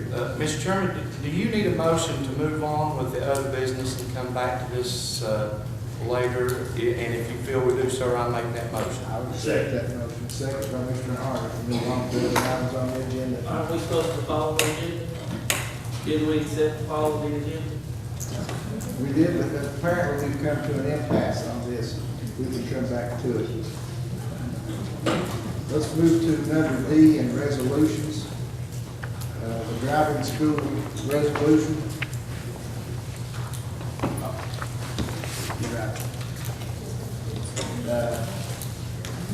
All in favor of moving on to number D on the agenda there, in the resolution, say aye. Aye. All opposed, no. Motion carried. Driving school resolution. Grab your packet, your motion to waive the reading of the resolution. So moved. Second. Motion by Mr. Hicks to waive the reading of the resolution, second by Mr. Chambers. All in favor, say aye. Aye. All opposed? No. Motion carries.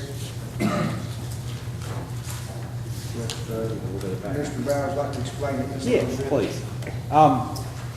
Obviously, with the passing of the gentleman who provided our driving school services for the county on his passing away, Judge Walton, by statute, has the authority under Sessions Court to appoint the person or to approve the individual who provided the driving school for the counties. This falls under the same statute referenced as him having the authority in his court to pick who provides probation services. Judge Walton issued a court order on July 5th approving that Carl Burrow would provide the driving school for his court. This came up about 5 years ago. Judge Walton at that point had issued an order appointing a different individual. The auditor contacted Mr. Kitchens and stated that it is within the court's authority to grant who does the driving school, but they need to have a contract. If not, it would be an audit finding. So we had a resolution approved at that point to allow the county to enter into a contract, essentially a contract It's just a follow-up to the previous court order. So when Judge Walton issued new court order, he called and asked if I prepared a new resolution, new contract for Mr. Deloach, and I have done so. And then I prepared a resolution, commission giving its blessing to that as well. And this is really done, and I think Mr. Deloach would agree, just to try to prevent a potential audit finding from state. We have a motion to approve this resolution. I move we approve. Second. Motion by Mr. Hicks to approve, second by Ms. Keller. Any discussion? Call the roll, please. Victor Peters. Steve Ritchie. Mark Hodge. Nancy Brown. Joel Street. Richard Winters. Ronnie Crivitt. Harry Seas. Charles Montana. Elsie Testor. Steve Ray. Tom Mallon. Joanne Blankenship. Charlie Bates. Bobby Dees. Ken Arden. Steve Chambers. John Lewis. Sonia Coler. Russell Cott. Scott Sands. Bill Armstrong. Pat Hicks. Robert Goff.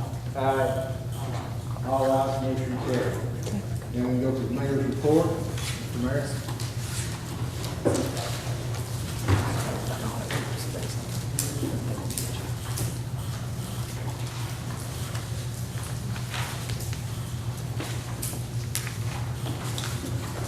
In each of your commission packets is a copy of the email I received from Wayne Hodge. Mr. Hodge has served as the point-appointed administrator of Pelham Humphreys Estate.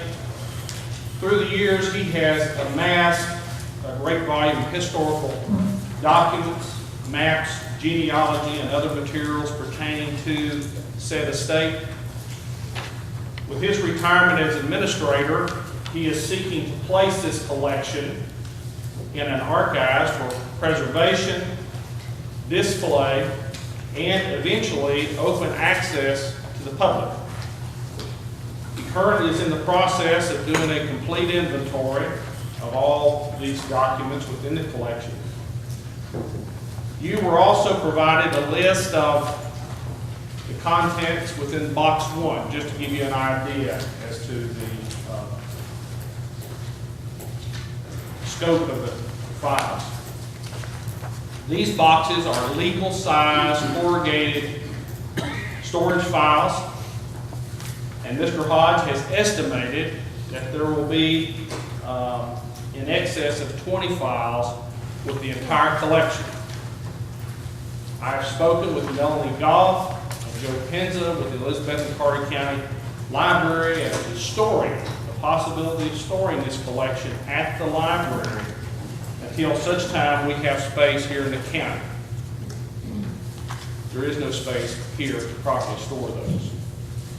Keith Bowers has also been consulted as to the drafting of a memorandum of understanding between the city and county for proper care and custody of these files.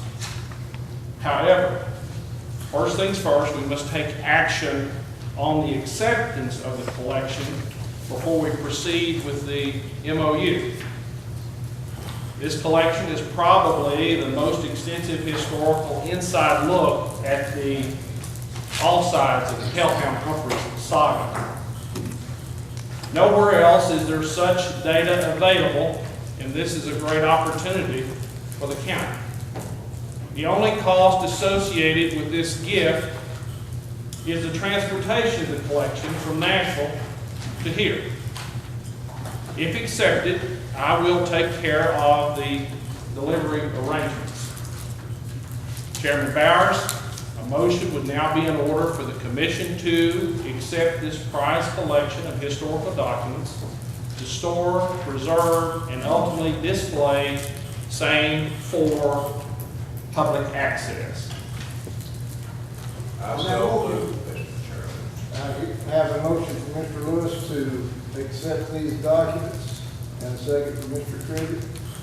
Is there any discussion? Mr. Von Cannon. A lot of people don't see the importance of space for this collection. However, long before I ever met our current mayor, this has intrigued me as a reader of things of this nature. Spindletop near Houston, Texas, is what we're talking about here, and the amount of oil revenues since the 1820s. The Humphrey family, for example, had a land grant from the Mexican government or the Spanish government, but I think the Mexican government. And they found oil on the near Houston, and it is untelling how many billions of dollars of oil that's been pumped from Spindletop, and it's untelling how many millions of that belongs to some guy in Tennessee. Whether it'll ever happen or not, who knows? But it would be great to have the evidence that they came here to check out over the years. It just might be that a few people would spend some money here and more than pay for housing the documents. I think it's a good historic effort. Thank you, Mr. Clark. Anybody else? I have a question for the mayor of County 21. Is this a case being closed? Is it settled, or is it ongoing? I've talked with Mr. Hodge. Greg Bowers, of course, is involved in that. I referred that all over to the county attorney to be in contact and verify. Mr. Hodge is retiring as administrator, and as far as I know, the documents are free and clear and ready to be transferred.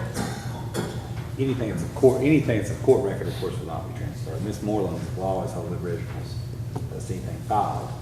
And to tell you that case is over, I don't know anyone would ever say that. It seems to come back on the docket at least once every 3 or 4 months. Just, it's always there. Well, it seems to me that this fellow just wants to make some storage space wherever he's at now and make us a repository for this. The court cases may be forthcoming in the future on it. But the people, till it's settled. with people and the lawyers don't go through them papers, though. Mr. Chairman, may I add something? Yes, sir. Along those lines, and I can understand your concern, I really do. Why should county government become a depository for these private collections? But you know, that's the whole purpose of the archive/museum that we've talked about so long. Right now, there's, just last week I had an opportunity to visit with Robert Tipton Nave. He has one of probably the most complete collections as far as genealogy is concerned, probably second only to that of Frank Merritt. We've just lost that collection because he's assigned it to a firm in Knoxville. That's so wrong. That should be right here in Carter County, because this is genealogical history of many families, not just one. So from time to time, I think there are certain collections that we need to lay our arms around and embrace and make available for public display, because, you know, Jonesboro may be the oldest town in Tennessee, but Carter County has the most significant historical heritage, because it was right here that we developed the first Articles of Association were drafted. So, sir, from that standpoint, we need to look at several problems that we have. One is the overcrowding that currently exists in all these offices. We need to be proactive, we need to plan, we need to take steps so that we can create a facility that will not only take care of the overcrowding that currently exists in the offices, but at the same time, those documents are opened up to the public, made available, and are complemented by the rich heritage, our genealogy that exists. So I can see your concerns. The cost is minimal. The Elizabethton Public Library has agreed to store these up top until we are in a position that we can actually properly preserve, document, and openly display them for the public. They're excited about it. Do you have that in writing from the city mayor? I do not, because at this point in time, we've delayed that memorandum of understanding. I've talked with them, I've also talked with John Hartman, and the attorney advises that we have to accept the gift first. If the gift is not being accepted and acknowledged by the county, there's no need to spend any additional times and money on legal fees. Who would negotiate this memorandum of understanding with the city? At this point in time, I imagine the county mayor, the Records Commission would be involved in that as well, and Attorney Bowers. Mr. Wright? Mr. Chairman, there've been many thousands of dollars rolled to Texas over this one lawsuit. Many people have been robbed of their money. This sounds to me like a private family agenda that we don't need to be involved in.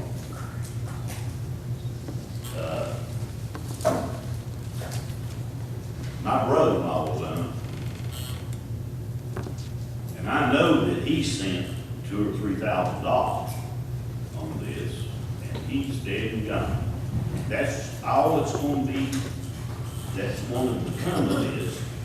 They've been many $1,000 go down the road, but I haven't seen any oil roll back to Carter County. I think we need to drop this. Any other discussion? Call the roll, please. Buford Peters. No.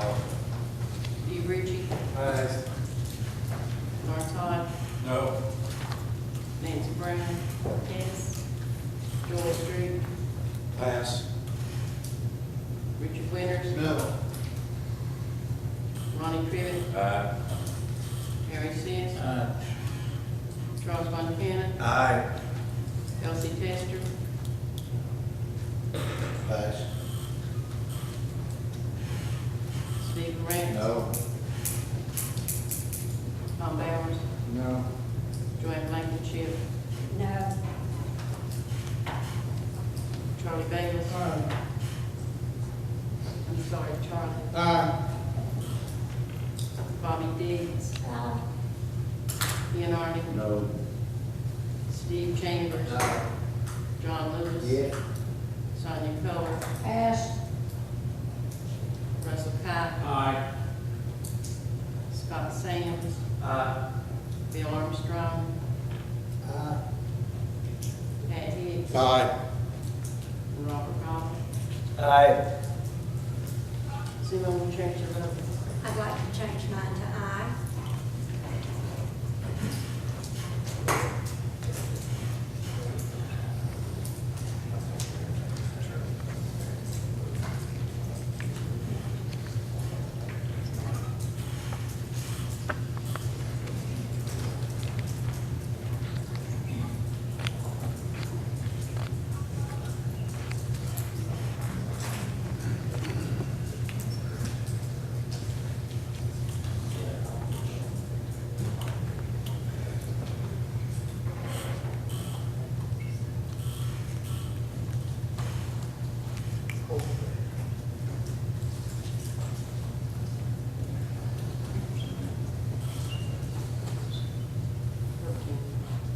Yes. 13 ayes, motion carried. Don't have a formal report for you this month. I know that some of you really get bored with the details. So there are several projects that we've been working on. If you have interest in any of those, I'll entertain questions.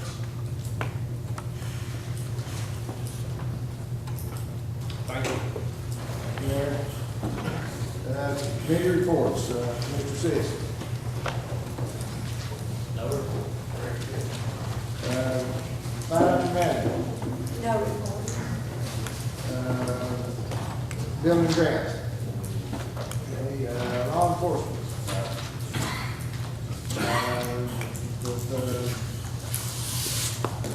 committees have any reports?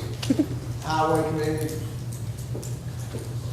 Mr. Chairman, I would just like to say publicly, we've had a tremendous amount of rain.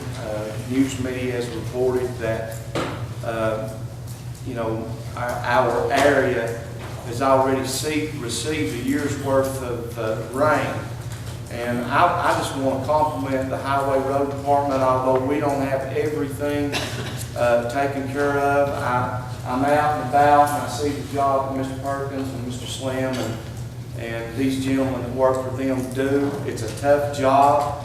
I think we have, Slim, I think you told me, don't we have 800 miles, is that 700 miles of roadways in Carter County?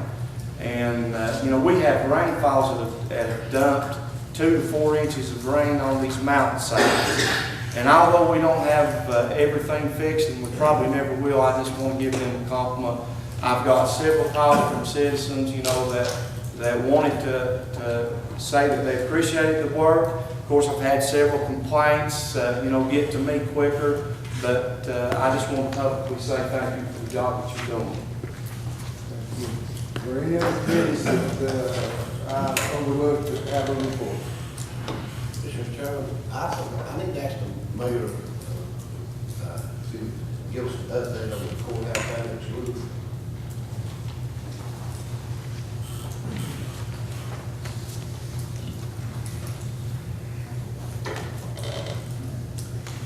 We did open those bids last week. Ingrid Loach, myself, representatives from Meridian Sites. However, there was a unusually widespread in bids. And after much discussion and asking Meridian Sites to go back and review those bids, of course, we haven't had to follow up from them, but it's our decision at this point in time to rebid it. And that's all I can say at this time. Rebid? Rebid. Thank you. And also, while we're here, we're talking about buildings, if you allow. I know there's been a lot of concern about the issue of bats in the courthouse. We have seen 3 bats in the last 2 months inside the occupied spaces.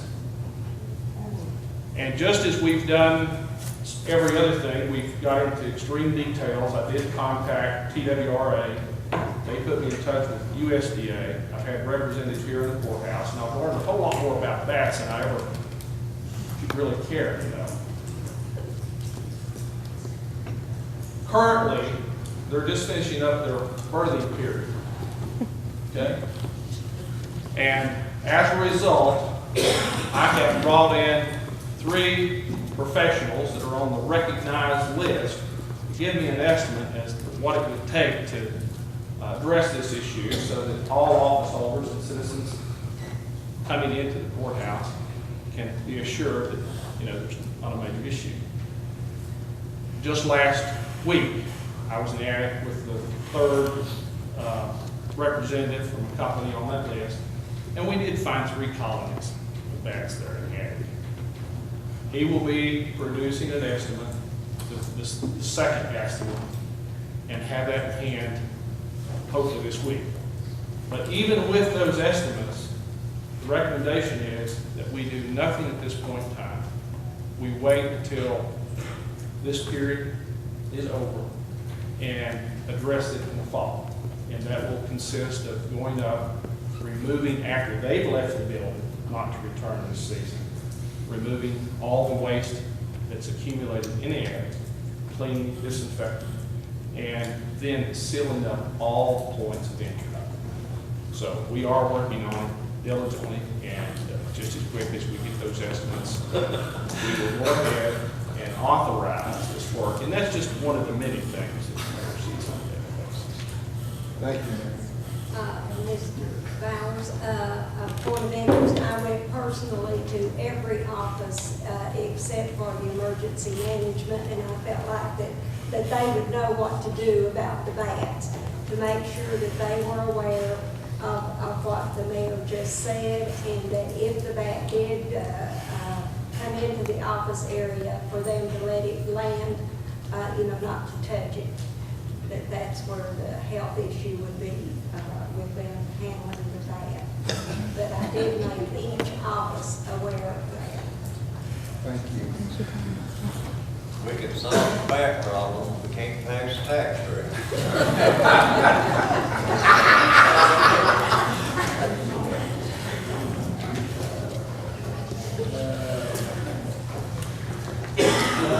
County historian update. Barry.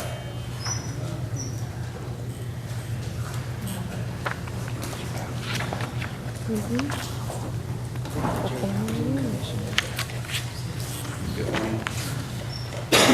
Bear with me a second. Gives me a minute to get comfortable. Since last October, I have had over 300 requests, most of them in genealogy. These have come from area residents, total 36 states, various DAR chapters throughout the country, students, about 4 different authors, one from Germany, one from England. I've had several interviews with people this morning, telling me their family histories, their stories, which is priceless. We lose those stories. They have to be passed on. Let's see, I've had some speaking engagements. I've spoken to the Watauga Historical Association, Downtown Business Association, WBEJ. We spoke a little bit about the Monument Committee, the Monument event in October. I'm honored to be on that committee, but these people allowed me to join in with them. That, of course, is Helen Wilson, Jane Hoff, Barbara Lane, Gene Sams, Bob Kane, and Don Wilcox, who is a Virginia. He's a direct descendant of D.P. Wilcox, who got the monument built. So we're hoping to get really good veterans to be going. Hopefully, anybody here that is a veteran and would like to participate in the parade, contact myself or Stephanie at the Chamber of Commerce.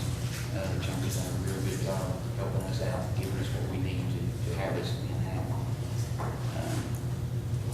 Let's see here. As far as requests, I have right at 14 cases. I call cases open. Usually when people come to me, I'm the last line of defense, the last hope, because they have researched everything. I do have several that are still open. I do have 2 turn downs. I try to stay away from, due to legalities, hunting down living people.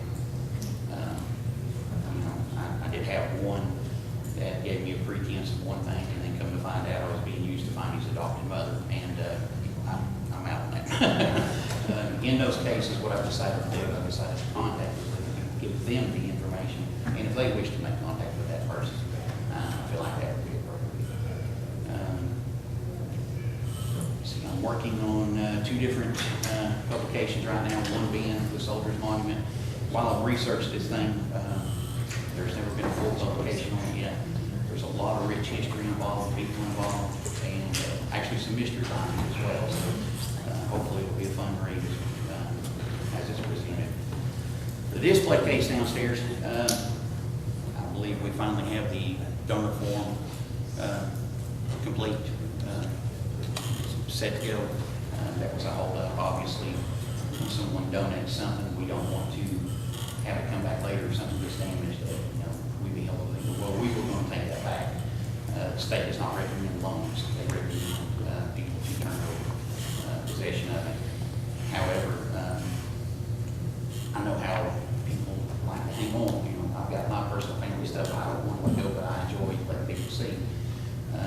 People are letting me take my hand scanner and scan their photographs and their display of their articles, so I can display that. Hopefully we can get this display case downstairs finally filled. Chairman Bowers donated an article in memory of his mother, Miss Blankenship, who's been a tremendous help with getting some donations in as well. I did ask for that on WBJ. Unfortunately, I only got 1 phone call so far, but I will be back on the program again to speak more about it. Let's see here. Anybody have any questions about what all I've been doing? By all means, I've not listed everything I've had full plate. This has become a full-time job for me, and I enjoy it. Nothing makes me happier than to solve that final piece of a mystery for a family member, to get that person admitted into the DAR or the Sons of the American Revolution as well. So, does anybody have any questions about that? No?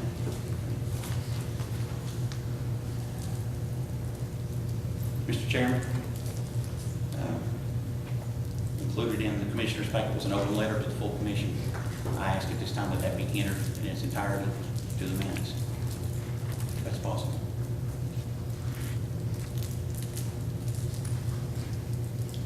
Objection, we don't have stuff like that. No. That's not called for. We have a lot of letters every month that end up in our packets or in our mailboxes. This is an issue that the county commission has no authority over, I don't believe. I believe it'd be enough that all the members of the commission are aware of this situation and let it go with that. Because we have a motion to enter, I'll entertain the motion. It's not necessary. I only based it on going through some of the old minutes. I know Commissioner Arney once had a protest and it was entered, and that's the only reason I had the idea. If it's not in, it's not in. That's fine with me. So I'll take that back. Concerning that letter, I'm not going to read it. It's 3 pages. Hopefully everybody had got in their packet, did take a chance to read it. Contrary to belief, this is not about me getting kicked out of the office. I've dealt with difficult people, you know. Mr. Tripp. Mr. Chairman, I think he was on the agenda for the history of Carter County, and I don't think we need to bring up this letter. Everybody's read it and everything. And I think enough's been said. We don't need to pursue this no further. Mr. Tribbett, I believe this is history. That's your opinion, Mr. Hardy. We got a budget to vote on. With all due respect, I was met out in the parking lot by Mr. Tribbett and was told that if I tried to speak about anything ahead of time outside of history, that he would take to the floor.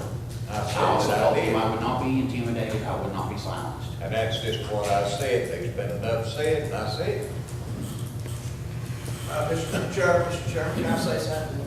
I think this matter should be turned over to I think we have an ethics committee that we can turn this over to. I don't think it needs to be discussed on here in court, but if the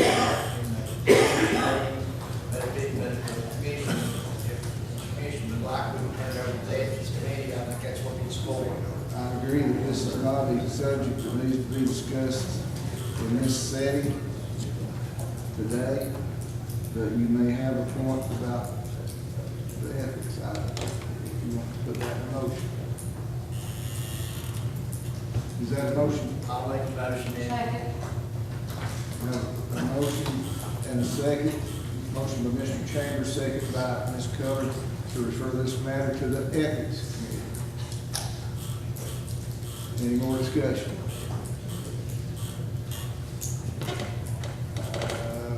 Call the roll, please.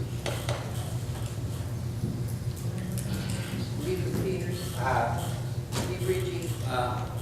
Roy Todd. Nancy Brown. No. Joel Street. Richard Winters. Aye. Ronnie Crivitt. No. Harry Seas. Ayes. Charles Montana. Aye. Chelsea Tester. Aye. Steve Moran. Tom Allen. Joanne Blankenship. Charlie Bailey. Bobby Diggs. Ken Arden. Steve Chambers. John Lewis. No. Sonia Coler.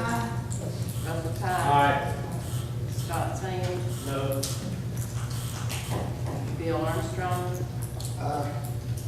Pat Hicks, Pass. Robert Goff. So, Anyone want to change their vote?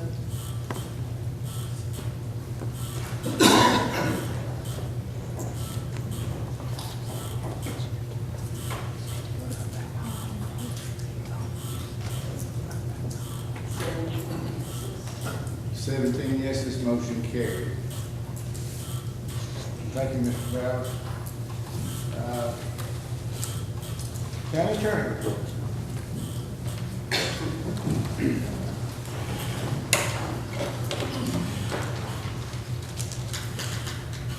We moved the ball forward on the excess property sale that was approved a few months ago. We've completed our title work in my office. I've been in contact with Ms. Deloach. She has funds in her budget for a survey of the first tracts that we're going to bring to auction on behalf of the county. As soon as those surveys are back, then I will approach the commission with declaring those excess. That's something the mayor brought up probably a couple months ago. We did a first round of work, and Ms. Deloach, as it would be her department selling the first round of property, has authorized the retaining of a surveyor. So we're moving that forward, and perhaps by the next meeting, we'll have some boards set up for you to view the property, and then we can go ahead and have a vote on that if we declare it excess, and Mr. Deloach will move forward to auction that property. Had a couple of small issues come up for the register of deeds this month, with some unusual mineral rights issues and things. We provided some funds for Ms. Bristol to use on behalf of the county moving forward, and I applaud Ms. Bristol for a close review of the statute, finding a new form that she needed. This month had several pretty intensive months with Industrial Bond Board. We had a couple of pilot agreements that we had meetings on. As late as Friday, had a conference call, corporate counsel, and about 3 attorneys online before any drafting would be done and take back to the bond board. And right now, those issues, and that'll be something for Mr. Anderson to give you a full update, are really not moving forward yet. Mr. Anderson hasn't reached something he can present to the committee yet. Reartown Road Bridge, we have prepared the deeds necessary for the individuals who will be donating their property to the county. There's one individual left at this point who is refusing to donate his property, and well, not refusing, it's just, the problem lies with him believing he owns additional property than what our surveyor believes that he owns. We have got a second survey coming in. When we have that survey, we're going to sit down and show him one last time, comply with 2 different surveyors what's actually owned. If he agrees with that, then the deed, he will need to sign with 0.005 acres, a very small little tract that's left. If not, we will need a motion next month to file suit and condemn this gentleman's property. We have scheduled a meeting as of Wednesday of this week concerning both environmental court as well as animal citation powers. This is something the mayor's been working on with my office and working on with the sheriff's office as well as with Judge Walton. And we're going to have that meeting this week to see if we can move those 2 issues forward on behalf of the county. The Planning Commission has authorized some overhaul of the little resolution to make it a more streamlined process. They've given me some authority to write and draft some language for them to consider. If they are happy with that, then they ultimately will be presenting it back to this full commission for your consideration prior to its approval. And unfortunately, one additional thing, just going through the General Tennessee Bar Association website on a daily basis, there was an Attorney General opinion that came down concerning the Records Commission in Carter County. I've advanced that to County Historian Scott Bowers, Chairman Bowers, Mayor Humphrey, as well as the entire Records Commission for their review as well, just so they'll be abreast of the current law and anything as it applies to our county.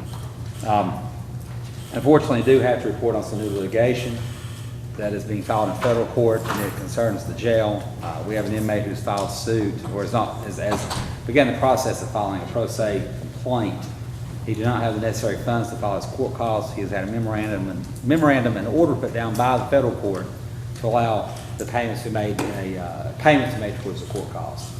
Once I got that memorandum and order, I advanced that to Ms. Deloach's office. We went ahead and put our carrier on notice just so they'll know what's going on. But we've actually not been started with a complaint yet. That will, of course, come probably about 90 days from now.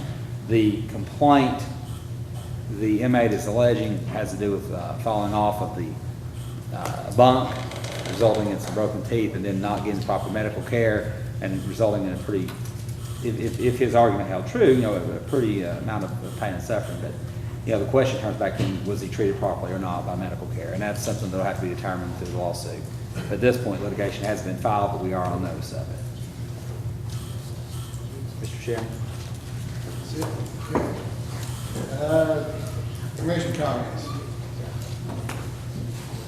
I think any commission comments should be addressed to the budget issue if anybody has any further ideas. I know we all sit here, look at the figures, calculate, look at the figures some more, and recalculate, and I don't like to pay any more than I have to on property taxes or any other taxes as far as that goes. But the fact remains, we put this off for 2 years, bargaining for ourselves against the advice of our financial director. I don't want to put no burden on any citizen to have to pay their taxes. But whatever the tax rate might be, just a minute, if you will. Well, you know, I can't pay that, it's just gonna be a hardship on me. I agree with what Mr. Winter said wholeheartedly on everything he said. We're never gonna have any industry come in if they look and say, well, these schools are pitiful, I want my kids going here. They're gonna look around, what have we got? Well, what we're gonna have is bankruptcy if we keep just digging into every little rat hole we've got, have got a little money in it to, it's gonna run dry, as Mr. Trigger said, and that's in the near future. Now, we can pass a tax rate today that a lot of people might seem, it might seem high to them. I guess it is.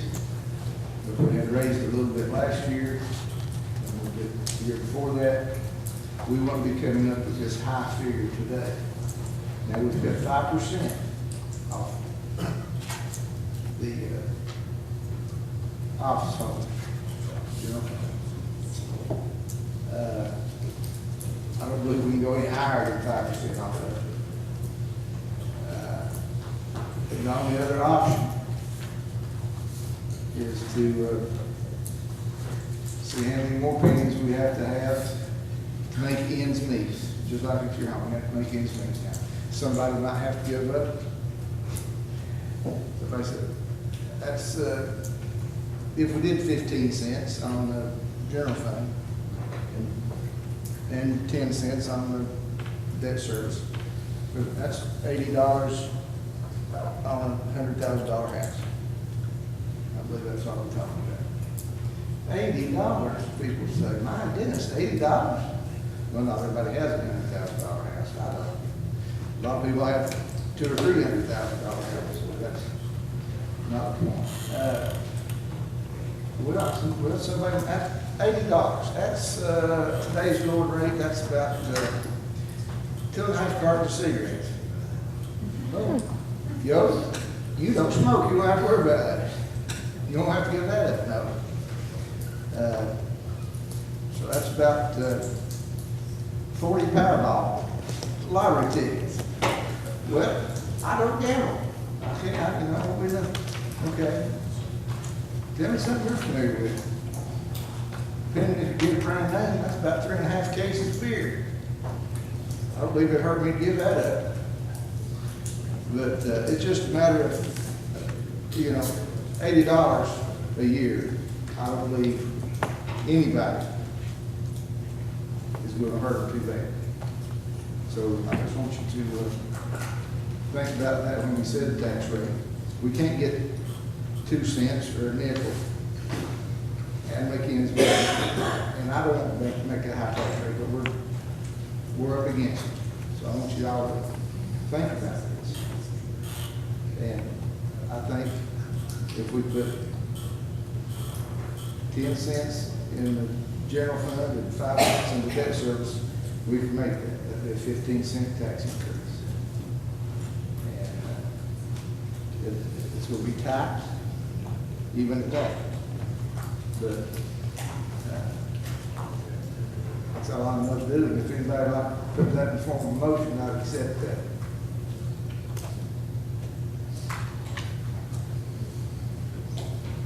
I'll make a Motion. gas went up 30 cents last week. That's exactly right. Took that out of the year. That's about, 3 tanks of gas. We have a motion by Mr. Hobbs, do I have a second? Jeff said. Second by Mr. Chambers to, set the tax rate at, what did I say?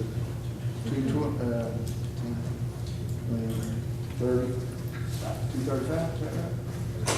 What was that? 40. 15, 25. 225. Not 225. You said, 10 and 15. 215 now. 15 and 5 is 20. You said 10 and 15. 30. Excuse me, I'm at 15 and 5, pardon. 230.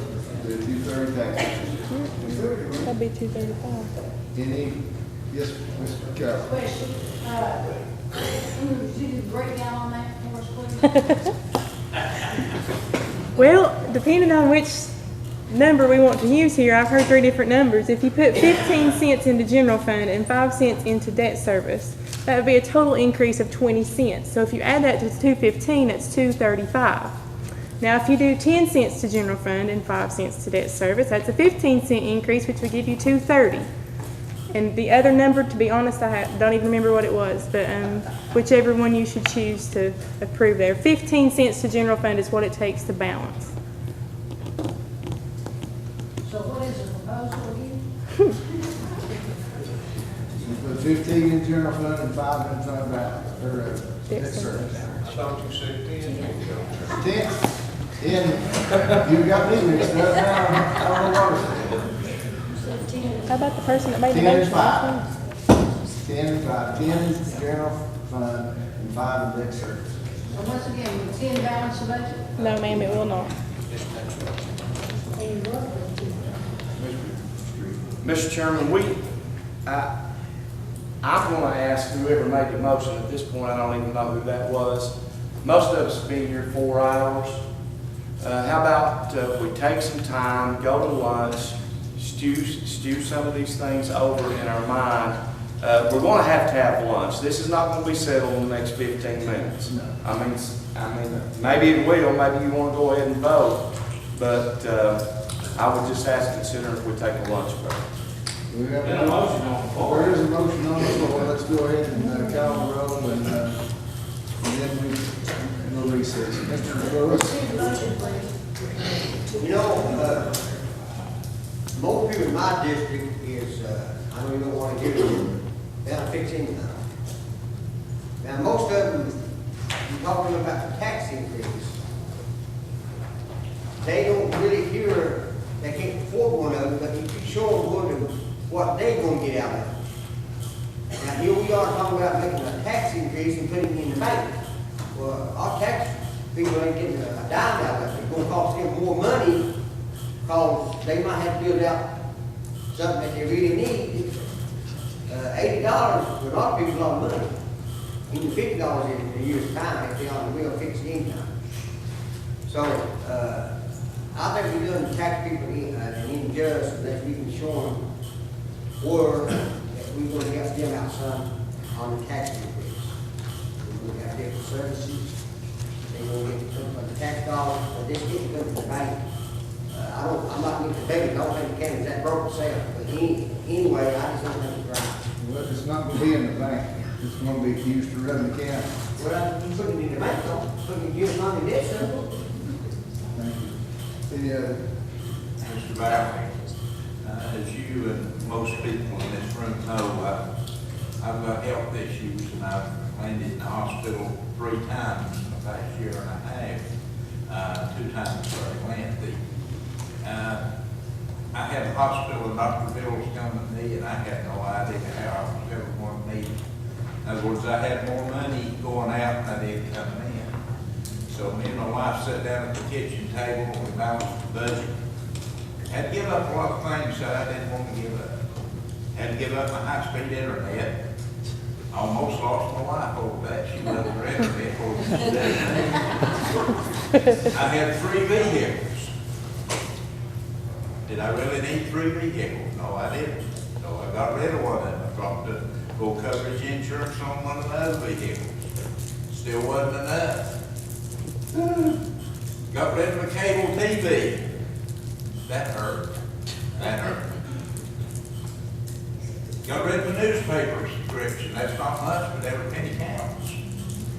I cut to the bone everything I possibly could to meet those bills. You guys have done a good job of cutting. You cut 5%. This is not going to be a fun year. It's going to hurt. We're all going to have to give up some things that we don't want to give up. I didn't want to give up my cable TV. I didn't want to give up my internet service. I didn't want to give up my home phone. But I had to. You guys have done a great job cutting this year. 5% is a pretty deep cut. First, I said if you can only cut 2%, you went beyond that, you cut 5%. If we set our tax rate too low, and I don't want to raise taxes, if we set them too low, all we're doing is backing ourselves up against the wall with nowhere to go but up. So we may as well just bite the bullet and do what has to be done, show them courage. It's not going to be no fun, and yeah, people's going to say some bad things about you. They might even talk bad about your mama. But let me tell you something. It's got to be done. Whether we like it or not, it's got to be done. Because if we don't set that tax rate right, we'll be right back here next year. We're going to do the same thing over and over and over again. So my suggestion is that let's pass something that's getting passed today. Show us courage. Mr. Chairman, I call for the question. Question on motion? Call roll, please. Peter Peters. Aye. Keith Ritchie. Lawrence Hodge. Aye. Nancy Brown. No. Joel Street. No. Richard Winters. Aye. Ronnie Crivitt. No. Harry Seas. Pass. Charles Von Cannon. No. Elsie Testor. No. Steve Lorenz. Aye. Tom Bowers. Aye. Joanne Blankenship. No. Charlie Bates. No. Bobby Diggs. Ken Arden. Aye. Steve Chambers. Aye. John Lewis. No. Sonia Coler. Russell Cott. don't know. I hate to raise taxes. Scott Sands. No. Bill Armstrong. No. Pat Hicks. Aye. Robert Goff. No. Payroll transfer. Tax votes, anybody want to change?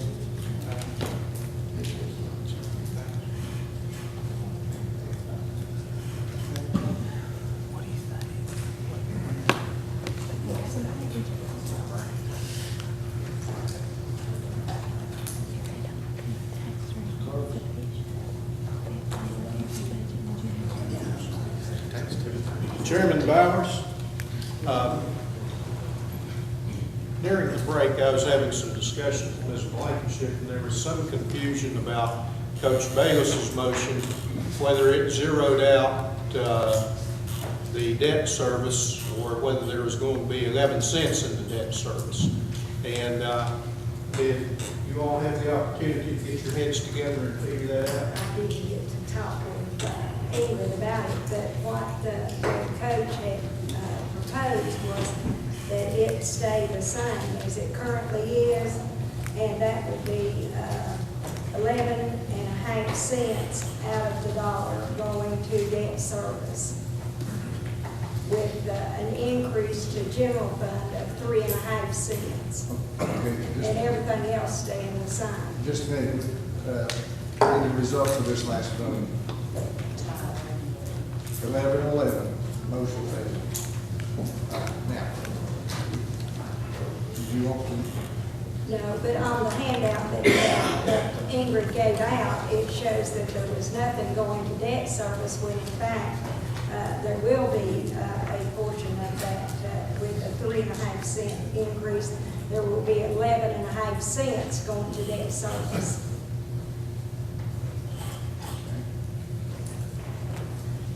Mr. Byers, You want me to address it? Sure. Well, we take half of what you said, that $900-some thousand, we take $500,000 on it, what would that have? What would that do? When Coach came to me Friday to try to find something that could work for the full commission, he wanted to know if we took out the $922,000, and Coach can rattle off that number faster than I can. If we took it out of debt service and gave it to general fund, what would that do? In my mind, that was the 11.5 cents that was originally budgeted for debt service, already in your tax rate.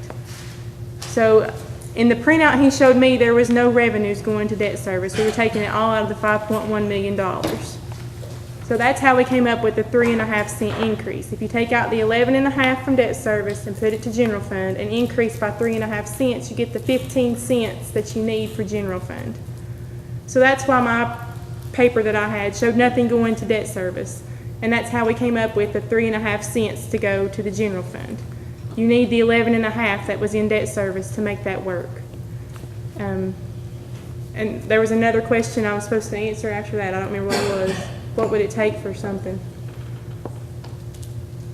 What would it take to make that formula work? Is that? I guess I answered it. If that's what it was, it takes 15 cents to make general fund balance with the proposed budgets as they are. And I gave you those little highlights with the budgets so that you would know exactly what was cut and what was not cut. Will that only be an increase of 3.5 cents? No, 15 cents is what it will take to balance the general fund. But, Mr. Chairman, with that proposal, we currently have 11.5 cents at last year's budget going into debt service. And the budget committee recommended us to put 10%. So we're going from 21.5% to 0%. Mr. Chairman, I make a motion we go to lunch. I say, Let's come back at 2 o'clock. All in favor? 2 o'clock. All in favor, say aye. All opposed? I agree on that either. Get me along up there now. What are you going to do? Call it over? All right, we have a motion. We have a motion for recess to come back when? 2 o'clock. 1:30. Yeah. All in favor, come back at 1:30, say aye. All opposed?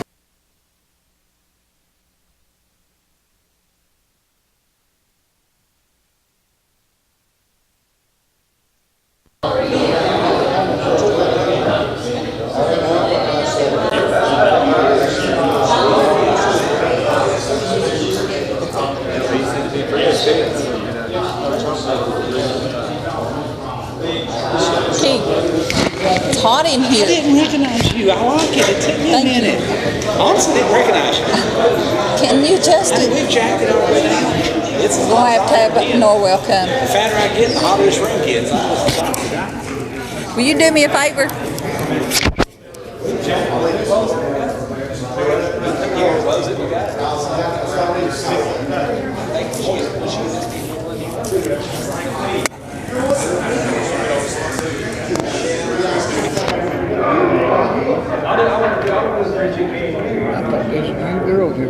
Did you? My brother in arms, what are you sure?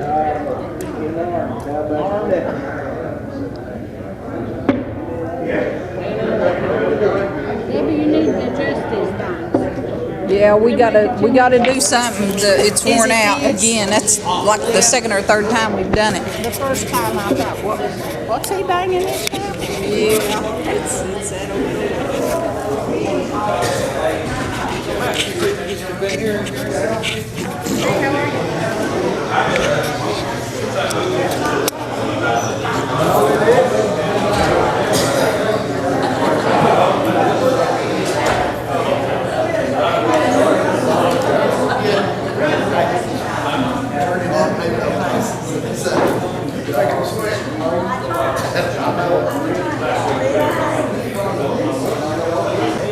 Be back in order. Ms. Keller. I'd like to propose a tax rate of $2.30. Leave all the fund rates the same with the exception of the debt service. Change the debt service from 0.215 to 0.115. Favorite top value of that versus debt service. That would leave debt service with the current funding level that you had for 12-13 year. It doesn't do anything to close down the gap. As you know, our revenues are coming in much lower than what we're spending out. It doesn't do anything to close that gap down, but it does still have the funding in there that you had at 12-13. Make that motion. Second. Have a motion by Ms. Keller, second by Mr. Arnie to, Do you have all the numbers? have a 230 tax rate with, 0.115 going to general fund or debt service? Debt service. Debt service. Any discussion? Call the roll, please. Victor Peters. Steve Ritchie. Lawrence Hodge. Nancy Brown. No. Joel Street. No. Richard Winters. Aye. Ronnie Crivitt. Harry Seas. Charles Von Cannon. No. Elsie Tester. Steve Morantz. Carl Bowers. Aye. Joanne Blankenship. No. Charlie Mangel. Bobby Diggs. Aye. Ken Arden. Steve Chambers. John Lewis. Sonia Coler. Russell Cott. Scott Sands. Bill Armstrong. Pat Hicks. Aye. Robert Goff. No.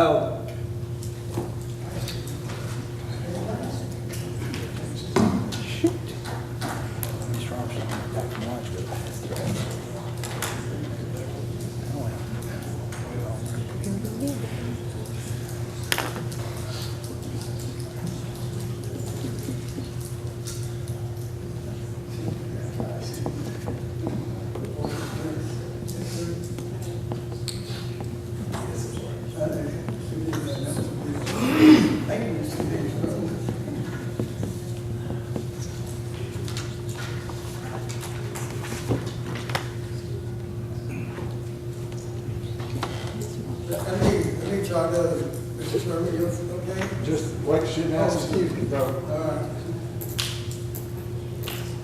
Bobby, how did you vote? Yes or no? Yes.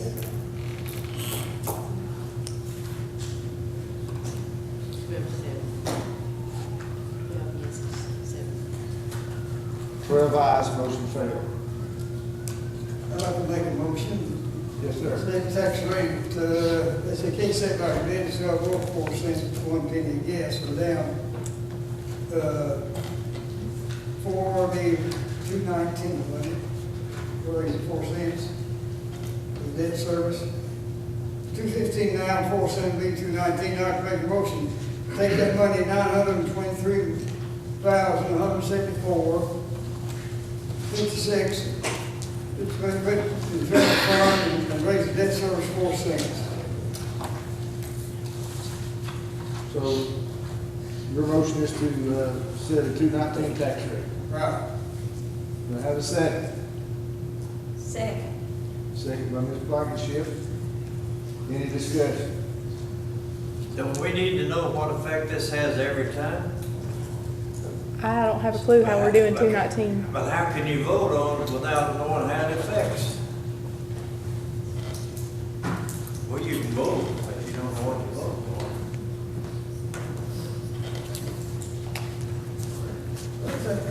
James, they can know that.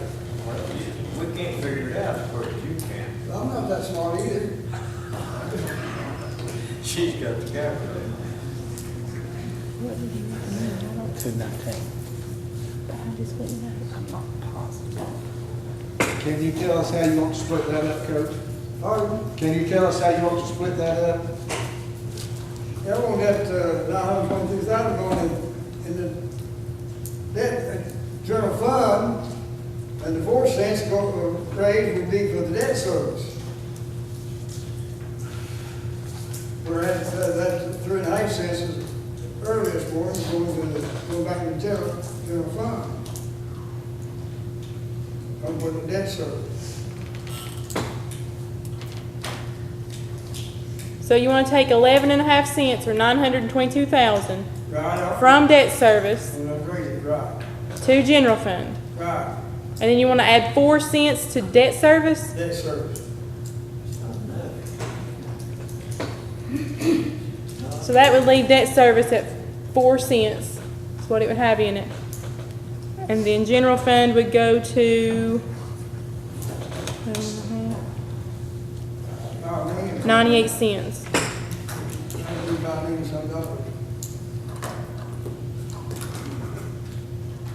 Any other discussion? Questions? Let me ask one more. Sure. Ingrid, what does the state recommend that we have based on our population and our income? What does the state recommend that we need to maintain a solvent, either general fund or debt service? The state doesn't give you a recommendation as far as your population or anything like that. They do tell you that you can do a fund balance statement that says you require a certain amount in your fund balances. We do not have one of those. If I was to give you a recommendation, I would think you would need about $4 million in general fund. Debt service, if you weren't going to have any projects upcoming, then about $4 million would be sufficient in case something should happen. You'd be okay in debt service. However, if you have a project coming up, the more you have in debt service, the easier it is to fund a project. For instance, if we were to build a school, if we had 9 or 10 million in debt service, that would help us when we went to borrow that money. You wouldn't have to increase taxes so much.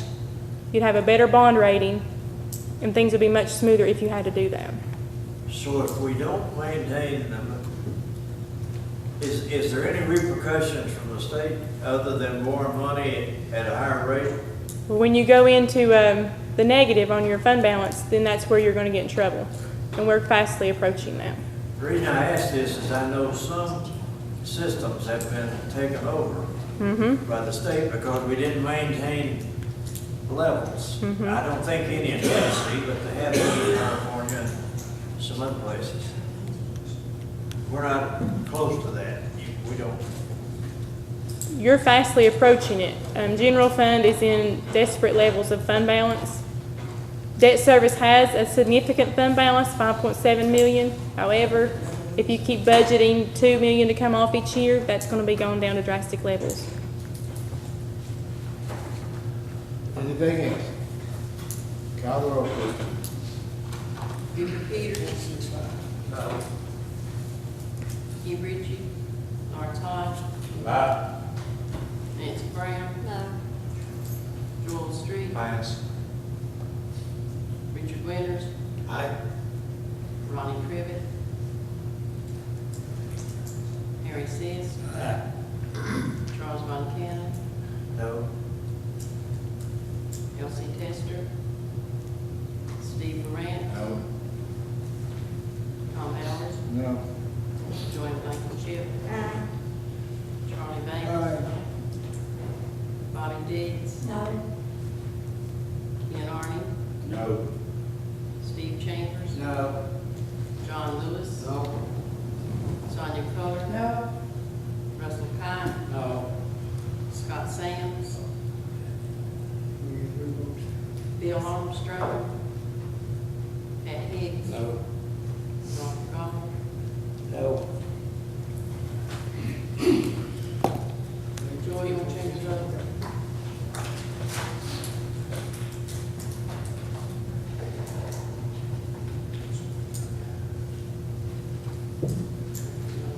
Mr. Chairman. No. 13 no's, motion failed. And let me say this, I sit here today, and we voted on everything between 3.5 to 25 cents. Nothing has passed. Some vote no, whether it's 3 cents or 25 cents. And if those folks are just voting no to vote no, you're not doing the people of Carter County any favors. And if you vote no on everything, just because you want to vote no, do you have a better idea? I don't hear any other proposals from our members that are voting no all the time. So I'm not fussing at it, that's just merely an observation. Mr. Chairman? Mr. Chairman, we've been through this for months with the budget committee meetings. And I feel confident that the person we hired a few years ago to be our finance director in this county is capable of letting us know what she needs to run this county out. Now, a few months ago, she told me that we could go, 15 cents for the general fund, and she told me she could go down as far as 13 cents in debt service. And she said she thought she could feel comfortable with using that to get us through this year and next year with the Cloud Elementary School and the animal shelter coming off, that we could, that would help, and we would start moving in another positive direction. Now, I have all the faith in her. We are, all 24 of us, are trying to make a decision on what to do, but I'm listening to what this lady has told me up here. I know that it's going to be, it's a tough fight for the county residents, but next year it will be better because we won't have to go back and raise taxes again if we put a little bit more in debt service. I'm going to put a proposal on the table that we put 15 cents in the general fund, 13 cents in debt service, and I would like to see 3/4 of that, of a penny, come out of one of those, the debt service or the general fund. I'll say the general fund, to fund the tax notices, to send the tax notices out. That'll be 28-cent tax increase, but it'll be better getting over with right now than coming back and having to go through the same thing next year. And it's what I think our financial director wants us to do to see this county move forward. Ms. Carter? I need to wait on a second, I haven't been through it. I have a friendly amendment, but I need to wait on a second. Very well. We have a motion by Mr. Chambers. Do we have a second? Second. Second by Mr. Hodge. Ms. Carter? Since we're trying to balance the budget, Mr. Chambers, would it not be better to take that money out of debt service? We maybe could afford to put debt service off the rest of this year, since we're coming off some debts at the end of the year. And 15 cents would fully fund the general fund, is that correct? As proposed with the 5% cuts. And if you go back and take 3/4 of a penny off of that, then it's not going to fully fund it, but we could take 3/4 off of the debt service, which would still not put us in jeopardy, is that correct? I could live with that. Very well. You need a second on the question. Second on the amendment. Second on the You need a motion. second on the amendment. We have an amendment by Ms. Carter. We need a second for her amendment. Second. Yeah. Mr. Arnold. Discussion.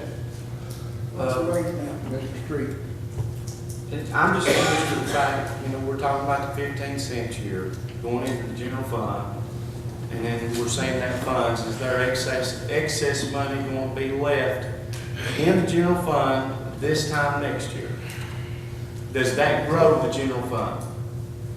Yes, that would grow the How general much fund. does that grow the general fund? 15 cents is what was going to general fund. You want a dollar amount? And then would that leave us in a position where we won't have to increase taxes next year?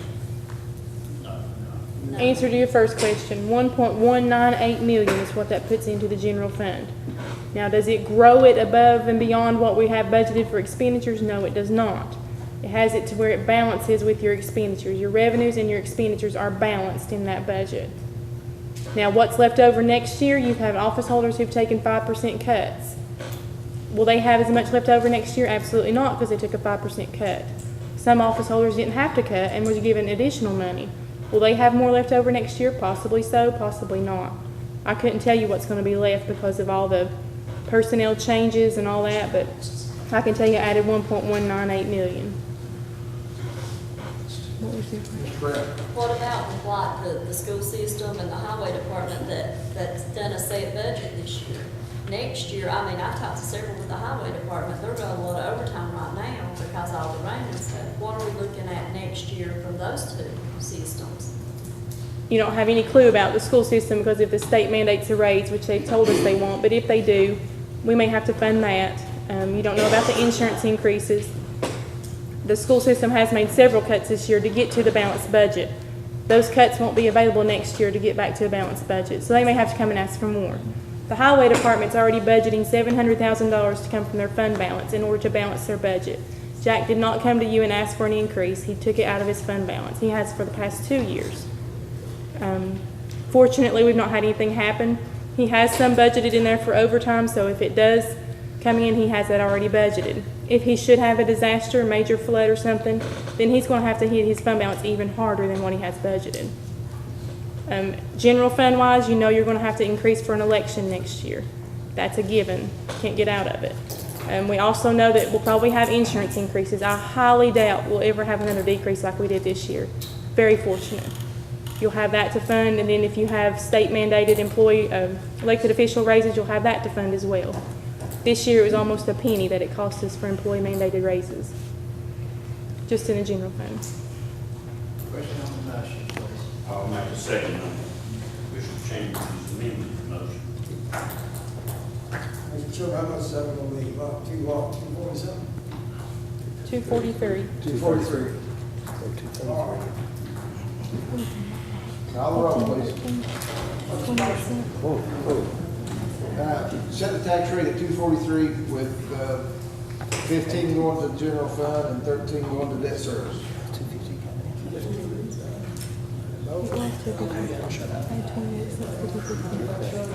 That's a big increase. Call the roll. Bill Peters. Keith Ritchie. Lawrence Hodge. Nancy Brown. Nancy Brown. Joel Street. No. Richard Winter. Aye. Ronnie Crivitt. Harry Seas. No. Charles Von Cannon. Elsie Tester. Steve Morantz. No. Tom Bowers. Joanne Blankenship. No. Charlie Bayless. No. Bobby Dees. No. Ken Arden. Steve Chambers. John Lewis. No. Sonia Coler. No. Russell Cott. No. Scott Sands. Bill Armstrong. Pat Hicks. Robert Goff. No.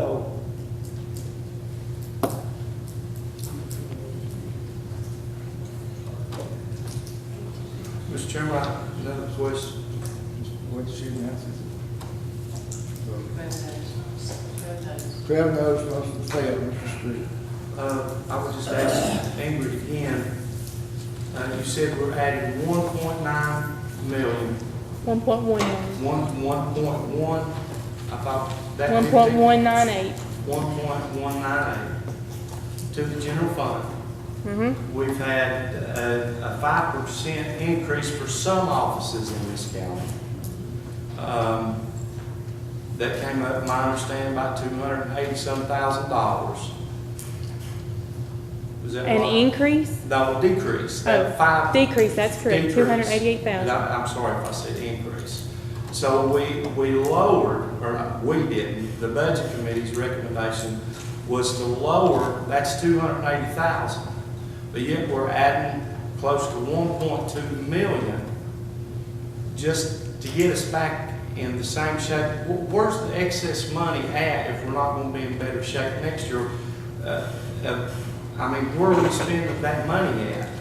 Last year, you did not budget efficiently. You had revenues down here and expenditures up here. There was So over you're $1 million talking about gap. getting us back to that. Now we're bringing prior up revenues and expenditures to match, to But what balance we're doing is trying to get us back to a prior it. level. That's correct. It That's- takes over $1 million just to balance it. Right. But in essence, all that's doing, it's not, I mean, it's still funding over and above. It's getting our debt, it's getting our general fund back to, an amount that we were more comfortable with a year ago. It is not funding over and above. It is balancing your budget. There's no excess to put in the bank.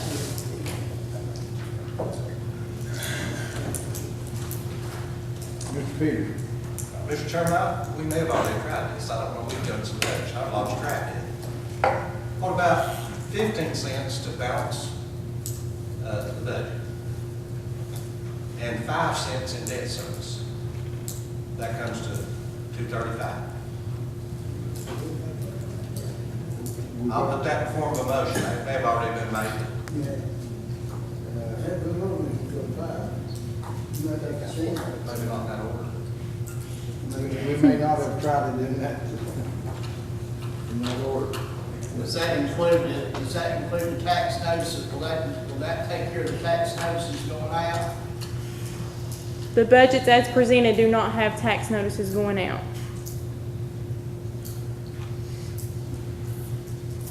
We have a motion, we have a second.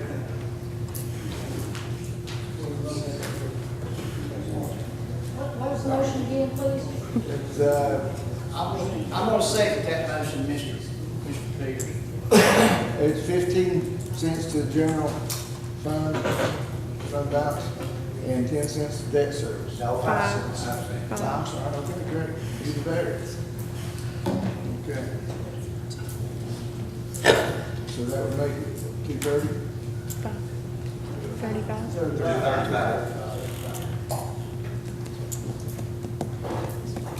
All right, any other discussion on this? And once again, that would balance the general fund, is that correct? As presented, it would balance with the general fund. Call the roll, please. Buford Peters. Aye. Keith Richards, Lawrence Hodge. Aye. Nancy Brown. Joel Street. I'm sorry, are we voting on 230? No. 235. No. Richard Winters. Aye. Ronnie Tribbett. Mary Sis. No. Charles Montana. No. Elsie Kester. Steve Lawrence. Aye. Tom Bowers. Aye. Joanne Blankenship. No. Charlie Bailey. No. Bobby Diggs. Ian Arning. Aye. Steve Chambers. Aye. John Lewis. No. Sonia Coler. Russell Cott. Aye. Scott Sands. Bill Armstrong. Matt Hicks. Aye. Robert Goff. Oh.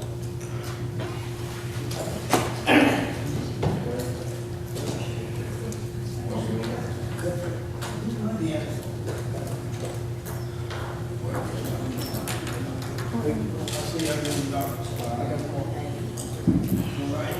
Yes, they know. 12 yeses, 8 noes, motion failed.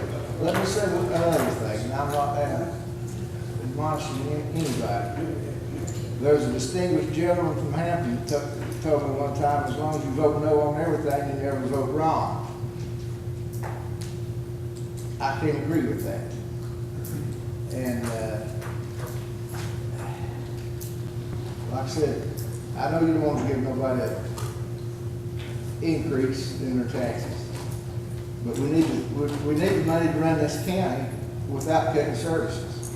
We made a sweeping 5% cut in the departments. And we're still short because of our no votes on the last 2 years on increasing them other ways, instead of taking it out of our own operating money. You can't keep taking money out of your bank account right on and on without putting any back in. Or you'll be writing bad checks, and that's what we'll be doing if we don't do something to replace it. So I ask you one more time to consider a tax rate and not just vote no because it's an increase. Mr. Von Cannon, my close personal friend. Can I make a proposal? This will break the ice right here. Yeah, let's hear it. Won't break the bank. I vote yes. The only person in here that can balance a checkbook is Ingrid Deloach. You know and I know who figures a checkbook in your house. Ingrid, my motion would be that she establish the very lowest possibility that wouldn't hurt us in the long run and present that to us as far as percentage. As you say, I'm not for an increase because I think we should have voted department by department. But my motion is to let Ingrid tell us the very lowest number, in both cases, that we could get, that we wouldn't hurt the county in the future in borrowing money and that sort of thing. Because you know what the guidelines say. We know what they say too, but we don't have guts enough to do it. Right. Well, if she does it, Mr. Montgomery. I mean, If she does that, will you make the motion? My motion is simply let her give us a number. And trust her, knowing the numbers better than anyone else. Trust her to guide us in the right direction. That's how you vote. That's what she's been trying to do all day. Will you do that one more time? I know you've already done it, but will you do it one more time? Is that expected right now? Oh, yeah. Gladly, I'll tell you right now what I recommended. I recommended 20 cents to go into debt service so that you don't have to worry about this in the future. That was shot down to 15, then it was shot down to 10, then today it was shot down to 0, take everything you ever gave to it. I recommended 20-cent increase at the very beginning of this budget process. That would have balanced you at the end of the year. You would have been good with debt service. We wouldn't be fighting this fight any longer. I've told you 15 cents is what it takes to get the general fund balanced. Now, is that what I recommend you do? I recommend you put a little bit in there just in case we have a bad day. As much as we've cut budgets, there's some budgets that you're going to have to hit fund balance for. So you've actually cut more than 5% when you do that. For those that have taken a hit. Those that did not take a hit, maybe you should look at them and make sure that those are the ones that you want to additionally fund. That's my recommendation. So right now, that would be a 35-cent increase, and I highly doubt that's going to pass. Is that what you want to tell me? I don't believe we got a second. We want to hear you make the Okay, we did. That's exactly what we just did. No, Charlie. But we just voted it there. No, this is 10 cents higher than anything we voted on today. The highest thing we voted on today is 25 cents. Ms. Deloach said that early in the process, you recommended 35, but leave it that good. Based on her recommendation, let's do that again. 28 cents. Oh, excuse me, you make that motion? Based on her recommendation, let's vote on your recommendation. Again, because we probably voted on it 6 times, both several directions. See, because she's got the numbers. That's correct. You put that in form of a motion? Yes, I do. Motion by Mr. Von Cannon, second by Mr. Arden, to set the tax increase at, what is it? Well, that'd be a 35-cent increase, so that would be $2.50. Where it at? With 15 cents going to, General fund. with 15 cents going to the general fund and 20 cents going to, Debt service. debt service. Any other discussion? Question on the motion. Y'all roll, please. Be repeated. What was the rate? It'd be 250. Larry Todd, No. Nancy Brown, Not no, but no. Joel Street, No. Richard Winters. Ronnie Trivet, Harry Seas, Charles Von Cannon, I vote yes. Bill Sees, Lee Lawrence, No. Tom Bowers, No. Joanne Blankenship. Charlie Davis. Bobby Dees. Ian Arden. No. Steve Chambers. No. John Lewis. No. Sonia Coler. Pass. No. No. Russell Cott. No. Scott Sands. Bill Armstrong.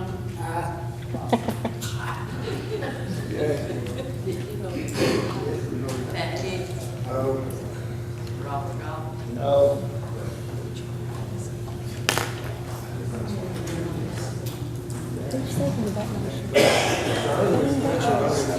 They knew better.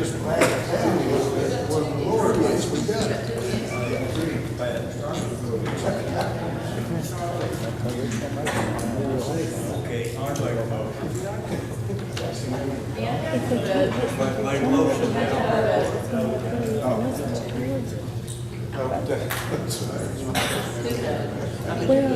Two yeses, motion failed. Mr. Winters? Mr. Chairman, may I address the councilor? You may. Councilor, I would like a ruling on whether or not we are mandated by law, no exceptions, absolutely cast in stone, to have this budget done by July. It's my understanding that we can have a continuance, which is legal, and we can come back together. And I also want to know if we can not adjourn, just to make arrangements to continue the session, to suspend the session, and we can come back if you don't care. Would you rule on those two things? I will. I don't see that you have any options. The statute's pretty clear, it has to be passed in July. I can't hear you, sir. The county legislative body shall finally adopt the budget in July. That's in the No 81. exceptions. That's what it says. Very well, thank you.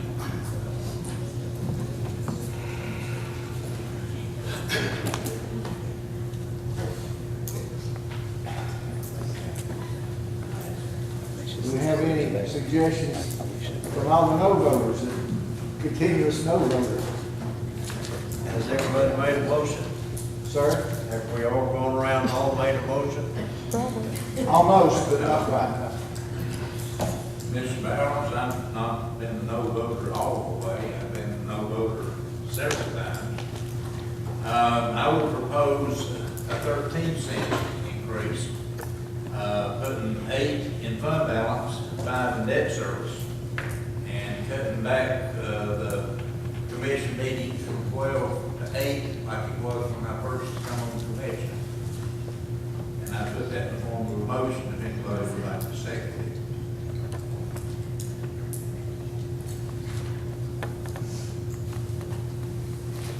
I have we need to separate those, one about the tax rate, one about number of meetings.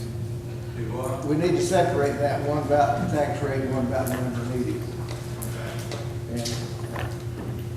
So we have a motion on the floor for a 13-cent tax increase. 8 cents to fund balance, 5 cents to debt service. Can I have a second?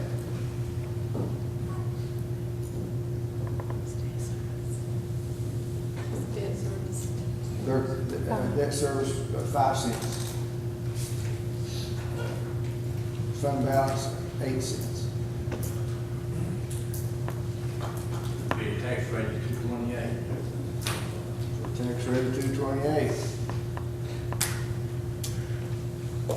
We're not doing ourselves any favors by saying no to a tax rate. We need to get realistic. Although, as unpleasant as this medicine is to swallow, it's up to us to swallow it. Well, the easy thing, Mr. Chairman, is to vote no. That's the easy thing, that's the easy way out. Mr. Hodge. I'm gonna bring one more proposal to the. Wait, let's see if we get it. Is there any second to that? Mr. Lawrence's motion, okay. What we talked about in the budget committee. Sir? I say I'm gonna bring one more proposal from what we talked about in the budget committee. Okay. We go with the general fund for 15 cents. And nothing in the debt service, because we got 5 million or something in the debt service. We talked about in the finance committee, we could get by with that for this year. So I make a motion to raise 15 cents for the general fund. We don't have to put anything in the debt service right now. Have a motion, have a second. Second. Second by Mr. Sis to put 15 cents into fund balance, 0 into debt service. 0 into debt service, 15 cents into fund balance for 2/3 tax rate. Any discussion? Call the roll, please. Bill Peters. Aye. Lawrence Hodge. Aye. Nancy Brown. Aye. Joel Street. No. Richard Winters. Aye. Richard Winters. Aye. Ronnie Trivet. Harry Seas. Aye. Charles Von Cannon. Pass. Elsie Tester. Steve Laurent. Aye. Tom Bowers. Aye. Joanne Blankenship. Pass. Charlie Bailey. Bonnie Deeds. Aye. Ken Arden. Aye. Steve Chambers. Aye. John Lewis. No. Sonia Coler. Aye. Russell Cott. Aye. Scott Sands. Bill Armstrong. No. Pat Hicks. Aye. Robert Goff. Aye.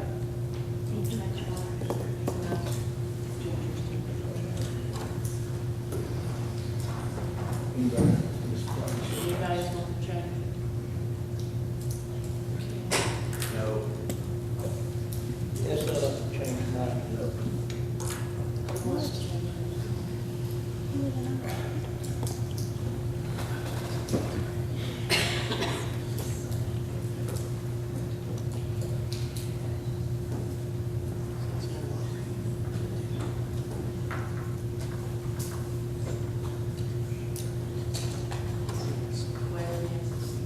Well, yes. 12 yeses, 6 noes. Motion failed. Now, I see no reason why I stay here till midnight. And we ought to have to. Should lock the doors, not let anybody leave. Till we got this settled. But under the circumstances, I suggest a recess till 5 o'clock Thursday evening to resume this. And maybe between now and then, Walmart might have a sale on a little decimal fortitude, we go down there and kind of cut. So, and before we do that, let's consider that motion on the continuing resolution, or have we already done that? We'll need a continuing resolution to operate until we pass this. So, I make that motion. Second. There are, if you're considering continuing resolutions, it's no good past July 31st. I know. So we really need to stay. Well, I mean, I'm just giving you my, unless you, when you look at the Sunshine Act, with the amount of days you have to give for notice, you tell me if I'm wrong. Today is the 15th, you almost can't even get notices out to have another budget committee or another meeting. I'm not trying to, I know that we're seem like we're log jamming, but But I think the news media will fix that for us. Of course, Mr. Byers. Won't that's matter. not enough It time. don't matter. Mr. Chairman, Yes, let's try it one more time. I don't want to leave out of here today without a budget. I don't either. And I think it's strictly now, it's got politics right all over. Now, if you don't like me, that's fine, I don't care. I'm going to do what's best for the county and for the people in this county. Right now, we have to pass a budget. Whether we like it or not, we've got to pass it. Now, Mr. Von Kennon, you asked for Ms. Deloach's opinion. I know that she can go on 15 cents for the general fund and 13 cents for the debt service. I know that she can go with that. Now, whether you like me or not, you're not voting against, don't vote whether you like me or not. Let's vote and do what's best for the county, and let's try to get this thing over with today. And that will take care of the general fund, and that means next year we don't have to come back in here and take so much out. Now, we've got people that's going to be out of town, so it's not going to be able to be here. We're going to lose some commissioners. We've already lost some today. So let's go. I'm going to put that motion on the floor. So let's go with 15 cents for the debt, for the fund balance, and 13 for debt service. And that takes care of, I think, what we discussed a lot in the budget committees, because I think all of us wants to put some in the debt service in the budget. We don't want to leave the debt service without any money, without putting some back in there. And this will fund the fund balance. This will be what we need to pay the bills with. And next year, it'll make it a lot easier on this group, and we will be back here next year. Whether we're running for re-election or not, we will be back here. And we'll have to do this again. I'd rather come back in here without having to raise taxes again. Mr. Arden. Mr. Chairman, 7 years ago,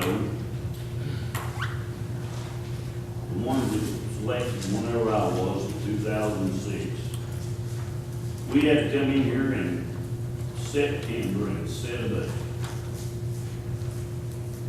I like it or not, yeah, we had to raise taxes. Boys, we can't keep borrowing. I can't stress this enough. We can't keep borrowing to pay our bills. Can't do it. And then you talk about a rainy day. Well, it might not be a rainy day. We could very easily lose this courthouse overnight. We could lose the jail overnight. That, they catastrophes that did happen. We had a flood here once before. We need to remember, we can't operate in the red. And we're going to keep on and keep on until we bankrupt this county. Going back to what Andrew said, if Ken Arnold went and bought a new truck today, if I went and bought a new tractor today, then I went and bought another car today, and then next week, I went to buy a home, you think they're gonna finance that home? They're gonna look at it and say, hey, income to debt. Can't do it. So I'm gonna be sitting in the street. Now, do you wanna ride a car today? Or do you wanna be in the street tomorrow? That's what it's gonna come down to. People, we need to sit here and act like grown ups, throw the politics out the window, and let's get on with the program. We have a motion, do we have a second? Have a motion from Mr. Chambers. Second. We have a second from Mr. Arnott. If we raise them this year though, next year, it's guaranteed that the highway and the schools is gonna come back needing money. And it's gonna be a guarantee that we have to raise them massive next year. With these office holders taking a cut like they took this year, they'll not do that 2 years in a row. I'm trying to be logical here. Y'all know this. They're not gonna take this cut again. Mr. Chairman, did we vote on the 243 and it was defeated with 15-13? I don't know. We did vote on it. Sure did. It's a motion. Yes, we did vote on it. Voted on it. And is that the way it's divided? 12 cents. I'll take it, take it down to 12 cents in debt service. 12 cents? 15 in general fund. So said. And people, I want to remind you, I've traveled up in the remote section, up in Rittertown, off Rittertown Road, at Brown's Branch, for Life's Week. These things are happening, and it's washing these people away up there every time it's coming a hard rain. Those people, I mean, these things are happening, these things happen, and we have to take care of it. We have to have schools, we have to have roads, we have to have police service. We've got to have the rescue squad. All these, fire departments, these things we have to pay for. And you know, right now, this is the only way we've got to do it. We've got, but I'll put that, I'll say 27. You amended your motion. I amended my motion to 27 cents, 27 cents. 7-cent increase with 12 to debt service and 15 to general fund. General fund. And, you know, I urge you, it takes money to run the county.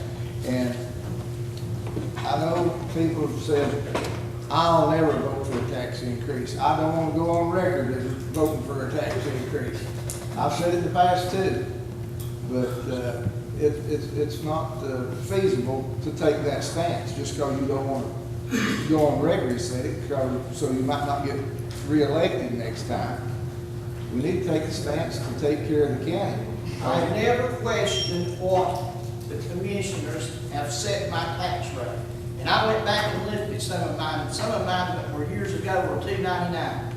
I've always not questioned, I've always just come down here and paid my taxes because I take it that the people will see that it's spent wisely. Well, we're not doing the taxpayers any favors by just saying we're voting no because I don't want to say I'm going to raise taxes. But you've never had the people out of jobs that you've put out of jobs. Yes, ma'am, yes, ma'am. There've been times that I was out of a job when I was paying those taxes. Yes, ma'am, I was. Any other discussion? Question? Call the roll, please. Buford Peters.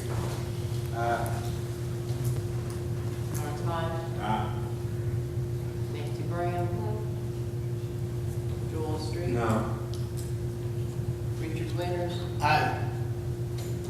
Ronnie Crivitt. Harry Seas. Aye. Charles Von Cannon. No. Elsie Tester. Steve Morantz. Aye. Tom Bowers. Aye. Joanne Blankenship. No.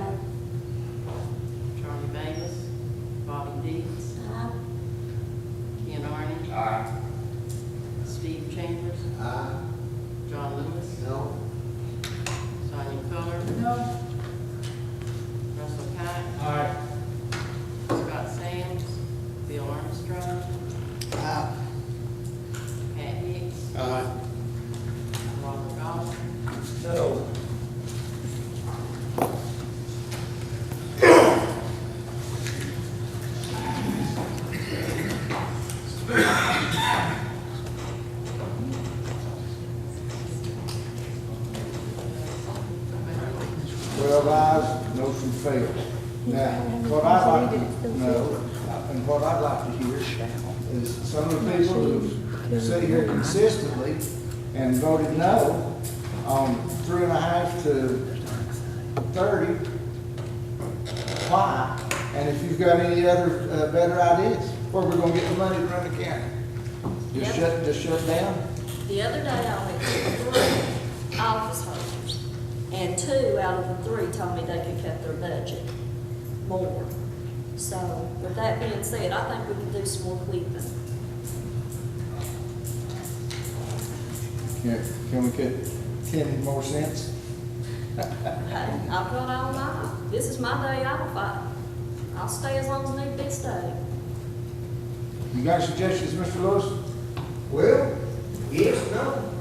And as a businessman, when you get in a bind, you have to cut money somewhere or another. Now, if this county can't operate on 5 days, cut it down to 4 days. So you're for, If you can't operate on 4 days, cut it down to 3 days. you're for cutting services?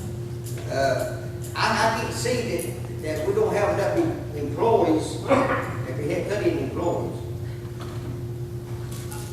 But if you have to cut them, hey, everybody else does, and these business people does. And if you run across, you got no money coming in, you have to lay off, you have to do different things. So you It's just not want, like it, but you got to. you want the clerk's office to be open 3 days a week, and the trustee's office 3 days, and the sheriff's office 3 days? Now, the sheriff's office can't cut.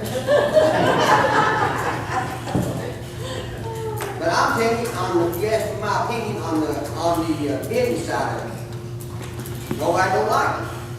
But it's just like Mr. Byers, I guess if he got into his own office, he didn't have enough business come in, he cut some of his days down. And, it's just, I ain't got the solution, but you can't put 400 people making it forward. Mr. Gobble, do you have any ideas? No, other than what we've been discussing so far, and, it seems like nobody wants to come up with the right answer. Do you have any idea what the right answer would be?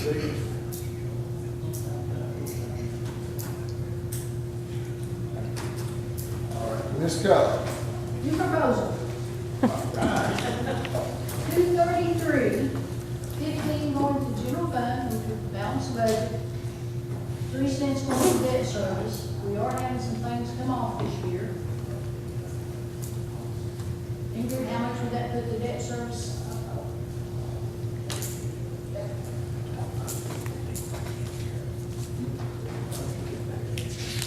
You said 3 cents, right? 3 cents.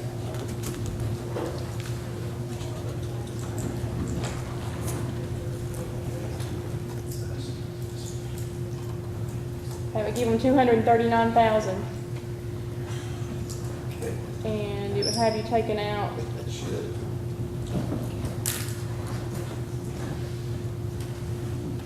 1.8 million out of debt service fund balance. I'll make that proposal, the motion. 233, 15 going to general fund, 3 cents to debt service. I'll second that. Motion by Ms. Keller, second by Mr. Peters to approve 233 with 15 going into general fund and 3 into debt service. That's an additional 3 on top of 11 that's going this year. Now, I have a question, I'm sorry, Mr. Chairman. Discussion, yes, sir. Where will that leave us in 2014? Cloud Elementary, $9 million note pays off. And also the animal shelter pays off in 2014. So that means you've got 14 cents going into, no? We only have 11.5 cents total. I know, but her proposal just, she added 3 cents. Okay, 14.5. So 14.5%. And quick calculations of where that would leave our debt service this time next year. And that would make the tax rate what, Ms. Keller? 233.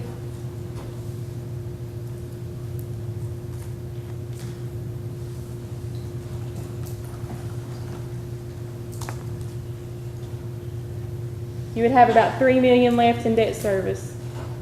After you take out, the 1.8, that would leave you with about 3 million. Next year this time. Mm-hmm. Okay, and in that coming year, our big deal is the jail, and the jail's about $1.5 million a year with your interest paid. You make those in two notes. One's interest paid and one's towards the principal on the note. Is that correct? That's correct. So it costs us about $1.5 million a year for the jail, right? That's right. And you said we was gonna have $2 million in there? 3 million. 3 million. What do you think about it? I think it sounds much better than taking all your funding out of debt service. You're bridging that gap. It's getting smaller and smaller between your revenues going up to your expenditures. That gap's getting smaller the more you add. This time next year, you'll be 3 cents less than you should have been if you had just done 11.5 cents. Do you think we can survive next year and not have to raise taxes on that? No. I don't know that the school and highway department's gonna last for any. Regardless of school and highway department. Next year. Mm-hmm. I mean, how do we know that they're gonna ask for more money next year? We don't know that. Okay. But I can tell you that the election, you're going to have an election regardless. More than likely, everyone's going to experience an insurance increase. We had workman's comp liability insurances increase this year. You'll probably have an increase next year. I haven't seen a year yet that it hasn't. Well, this past year it didn't go up and our insurance went down. Our medical insurance Medical did, and we had a great opportunity, and we took that to our advantage. And I have no idea that next year it won't be double that in an increase instead of a decrease. I don't know. The medical insurance went down this year, but for the state, it went up 5%, will be 5%. Any other discussion? Can we just take a moment and think about this before we vote? 5 more weeks for work now. I'm in recess. I'll second that if that's a motion.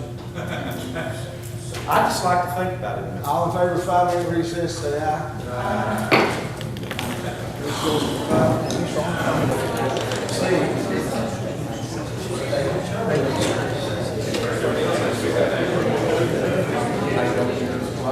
Well, they're both.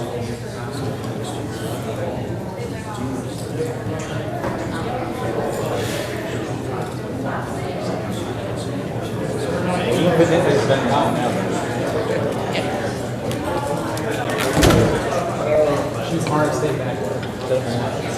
Yeah, That's a healthy. Healthy.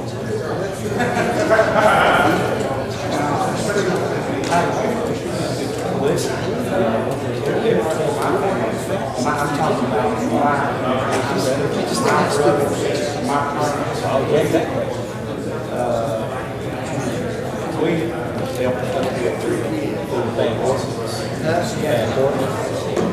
Is that right? Yeah. He would be careful. Not gonna run shotgun. Is that the end? I'll get back.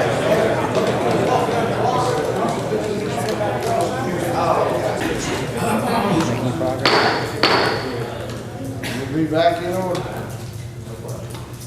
Now, we had a motion and a second before our recess.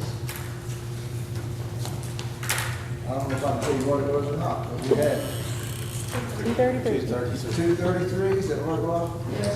15 to, 15 general fund, 3 debt service. yes, ma'am. Now, any other discussion on it? Call the roll, Madam Clerk. Richard Peters. Aye. Norm Todd. Aye. Nancy Brown. No. Joel Street. Aye. Richard Winters. Aye. Ronnie Crivitt. Harry Seas. Aye. Charles Montana. Elsie Tester. Steve Grant. Aye. Tom Bowers. Aye. Joanne Blankenship. No. Charlie Davis.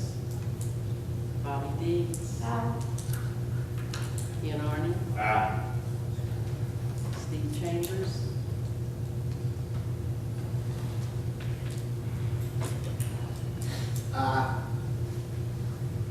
John Lewis. Oh.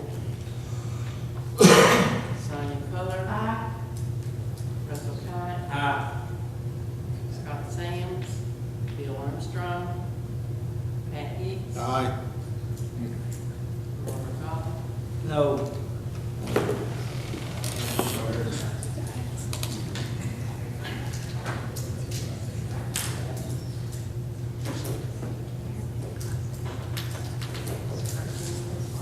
13 yes, motion carried.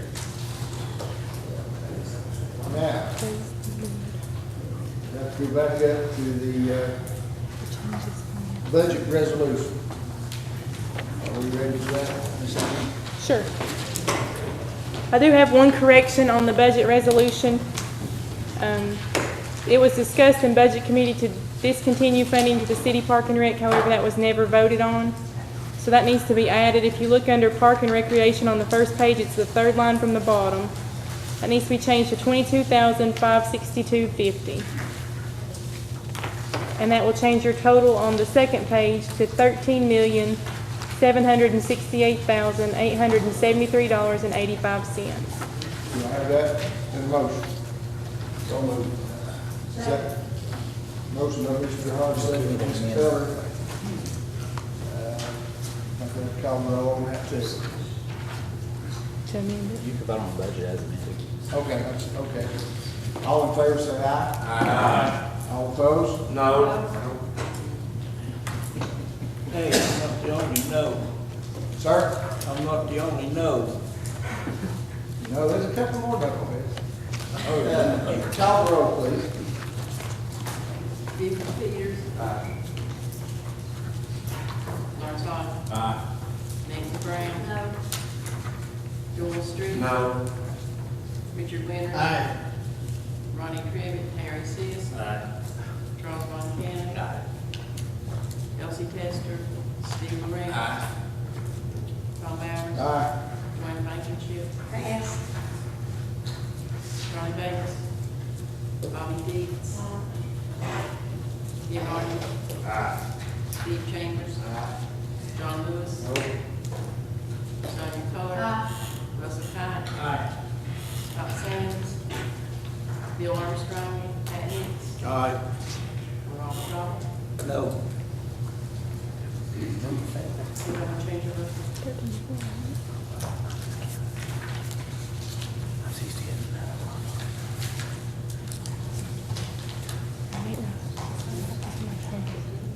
Thirteen ayes, motion carried. And before we go any further, Mr. Goblin, that wasn't anything personal. The knucklehead thing wasn't anything personal. Just kidding. All right, budget resolution.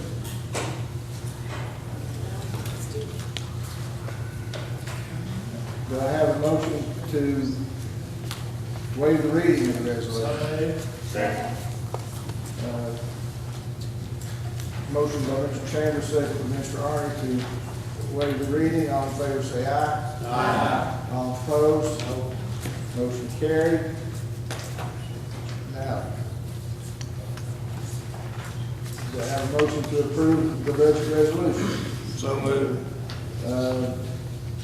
Motion by Mr. Sis, second by Mr. Kite. Any discussion? I'll just tell you that this is, the budgets that were proposed, so the key highlights you need to, that's what you're voting on, is the budgets for those. The key points for proposed 13-14, Yes, sir. the papers that follow that. Yes, that's the same budget that you just approved, minus the fact of the City Park and Rec contribution. Any other discussion? Call the roll, please. Stephen Peters. Lawrence Todd. Nancy Brown.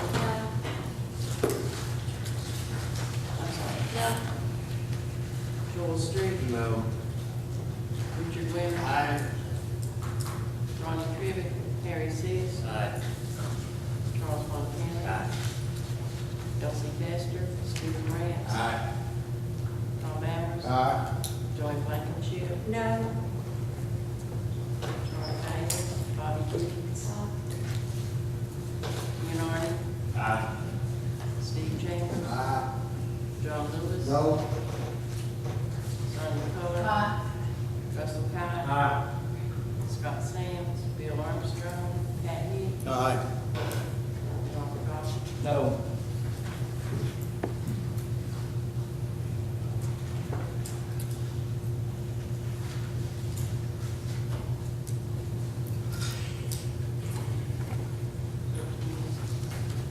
Thirteen yeses, motion carried. Now we have the tax relief resolution. Do I have a motion to waive the reading of that? Suspend the reading of the resolution. Second. Motion by Mr. Sis, second by Mr. Chambers to suspend the reading of the resolution. All in favor say aye.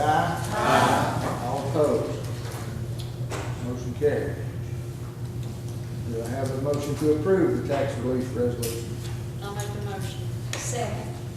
Motion by Mr. Brown, second by Ms. Blankenship to approve the resolution. Is there any discussion? Call the roll, Madam Clerk. Buford Peters. Lawrence Todd. Aye. Nancy Brown. Joel Street. Richard Winters. Ronnie Crivitt. Harry Seas. Charles Montana. Elsie Testor. Steve Grant. Ron Allen. Joy Blankenship. Charlie Davis. Bobby Hughes. Ken Arden. Steve Chambers. John Lewis. Sonia Coler. Russell Cott. Scott Sands. Bill Armstrong. Pat Hicks. And Robert Goff. All ayes, motion carried. Mr. Mayor, you'd like to say something? Yes, Mr. Chairman, there's one other item, I did have an opportunity to discuss with Ingrid last week. I know she's been extremely busy with this budget, talks and the like. We were going to make an amendment to the highway department budget. Did you get a chance to do that and get it to the commission? I spoke to Chairman Bowers, and we all agreed that there was so much on the agenda that was not something that needed to be addressed today. Motion adjourned. Second. Have a motion. Do we have any commissioner comment? Sir, are you kidding me? I've discussed this with the finance director and the county attorney. I do not believe that there's anything that requires immediate attention, so the August meeting will be canceled. Chairman, Sir. in light of that, since we didn't get to address that budget amendment, I mean, that's $500,000 project that we're holding up. We need to pass that resolution. What resolution? Part of the amendment to the budget in order to get that contract with our architects and engineers. It's the highway department's grant. We have to recognize the grant because the highway department does not have it in their budget. We technically could not recognize an amendment to a budget that had not been passed, so today's the first day that you can do that. Actually, 2 seconds ago was the first time you could do that. It has not gone to budget committee. We have talked about the grant in the past in full commission. The mayor's brought it to your attention that that is available. In order for Tysinger, Hampton and Partners to proceed, we'll have to have an amendment to the highway department budget because there's not sufficient funds in their budget to cover that. Do you have that information with you today? No, I do not. Okay. And when do we have to, how long do we have to get it back into them? Well, actually, we had the information about a month and a half ago as far as the contract. Jack, Ingrid, myself sat down, we looked at this, and we elected to not take any action on it until after July 1. We didn't realize we were going to get this deep into this budget process. And the agreement was that we would go ahead and enter the contract with Tysinger Hampton Partners so that they could represent the county and expedite this project. Keep in mind, Chairman, it's taken us a year plus to get to this level. However, if we don't initiate it, there's no way we will be able to realize this money with all the steps that have to be taken in the 14 payment year. And that was our desire to go ahead and get this thing behind us. And the only way we do that, we have to have the contract with Tysinger Hampton and Partners Otherwise, we're gonna, it's $400,000+. So, you know, if it took just a few more minutes, I think it would behoove us to go ahead and address that since we're not gonna have a meeting next month. That will put us even farther out, sir. That'd be fine. Can you have that information? Give me 5 seconds to go to the office. Thank you, sir. You're welcome. 5-second recess. She's not that fast, she's good. She's good, she's not that fast.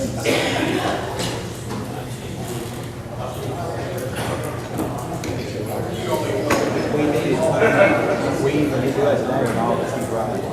He just will say you have to have a whole nother meeting. Gosh, don't let him take out the door.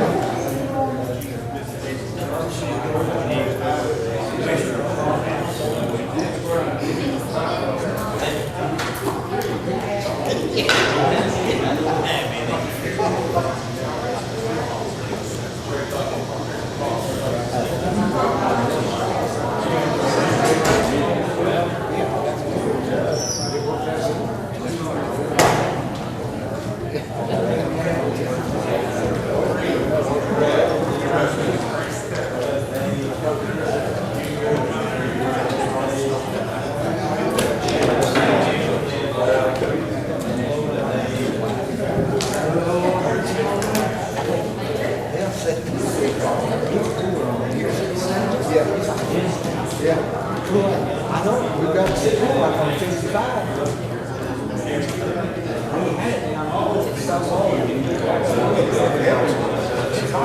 Open that door.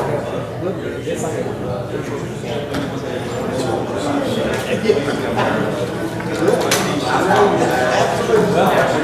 get the hell out of here. Any consolation. Consolation, just takes it. Because we're not, other people in here. No. Let's get it.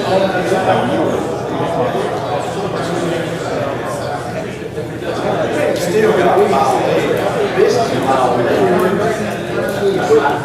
I'm really turning crazy.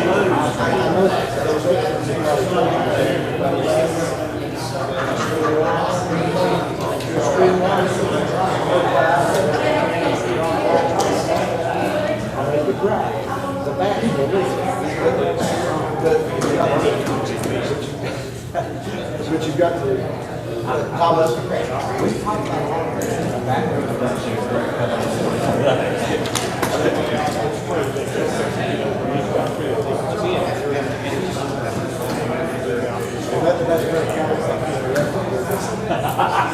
special thoughts.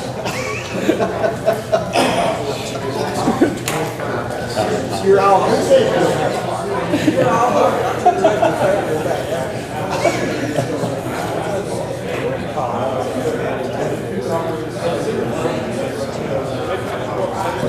Every courthouse, they'll be at the 5 and 3 or so long. You know what?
Hold on, getting more emotional than getting. I didn't want to.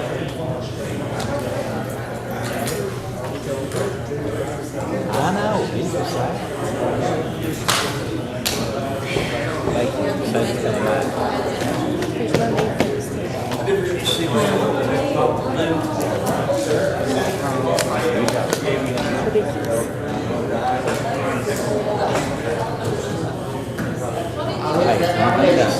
You've done a heck of a job. I bring y'all and brag on it all over the county for a reason. I tell everybody, you and I we're the team. I said, we get each other, put each other's stuff all the time. Let's roll. We're ready, yo. Let's go. He's in the bathroom, I'm sure. He has an hour.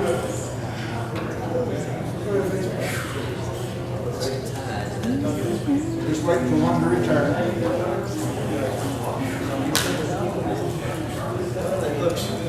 I'm not going to the office today. I've had enough. No, I'm serious. I'm going home. I've been here since 6 o'clock. I'm going home. I woke I didn't up. leave for lunch. My wife got me up at 6. I wasn't here at 6. She beat me. What time did you get at 5? 4:30. Oh, God. Yeah, I'm not going to the office. There ain't nobody going to bother with anything in the county. They're all exhausted. Good thing that we don't have to go back. This report was, I mean,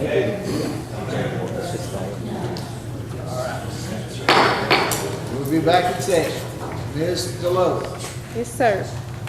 I have a copy of the award letter from the state that advises the completion date must be done by March the 31st, 2018. So that's why the urgency was not so much on my part. And we have a contract from THMP that says we need $91,000 to cover their contract. That includes the engineering for the preliminary design phase, engineering for the final design phase, and the construction phase. That's $91,000, and that will be covered through the high priority HPPL. Sir, can you help me with the other two? Yeah, it's just a high priority project, local.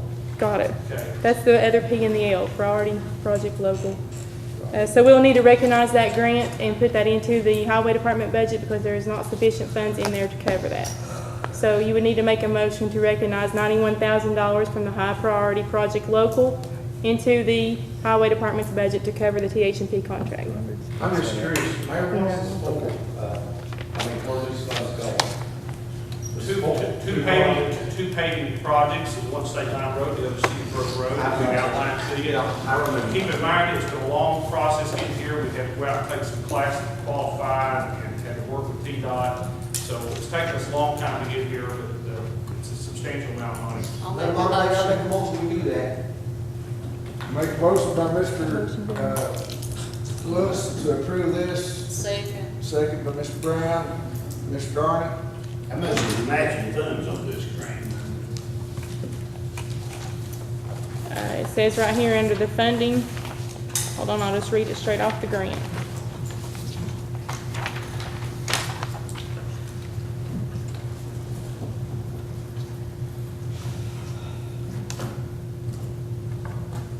Only project costs incurred after the issuance of the notice to proceed for each phase as detailed in the department's local government guidelines are eligible for department reimbursement. It does not mention a match.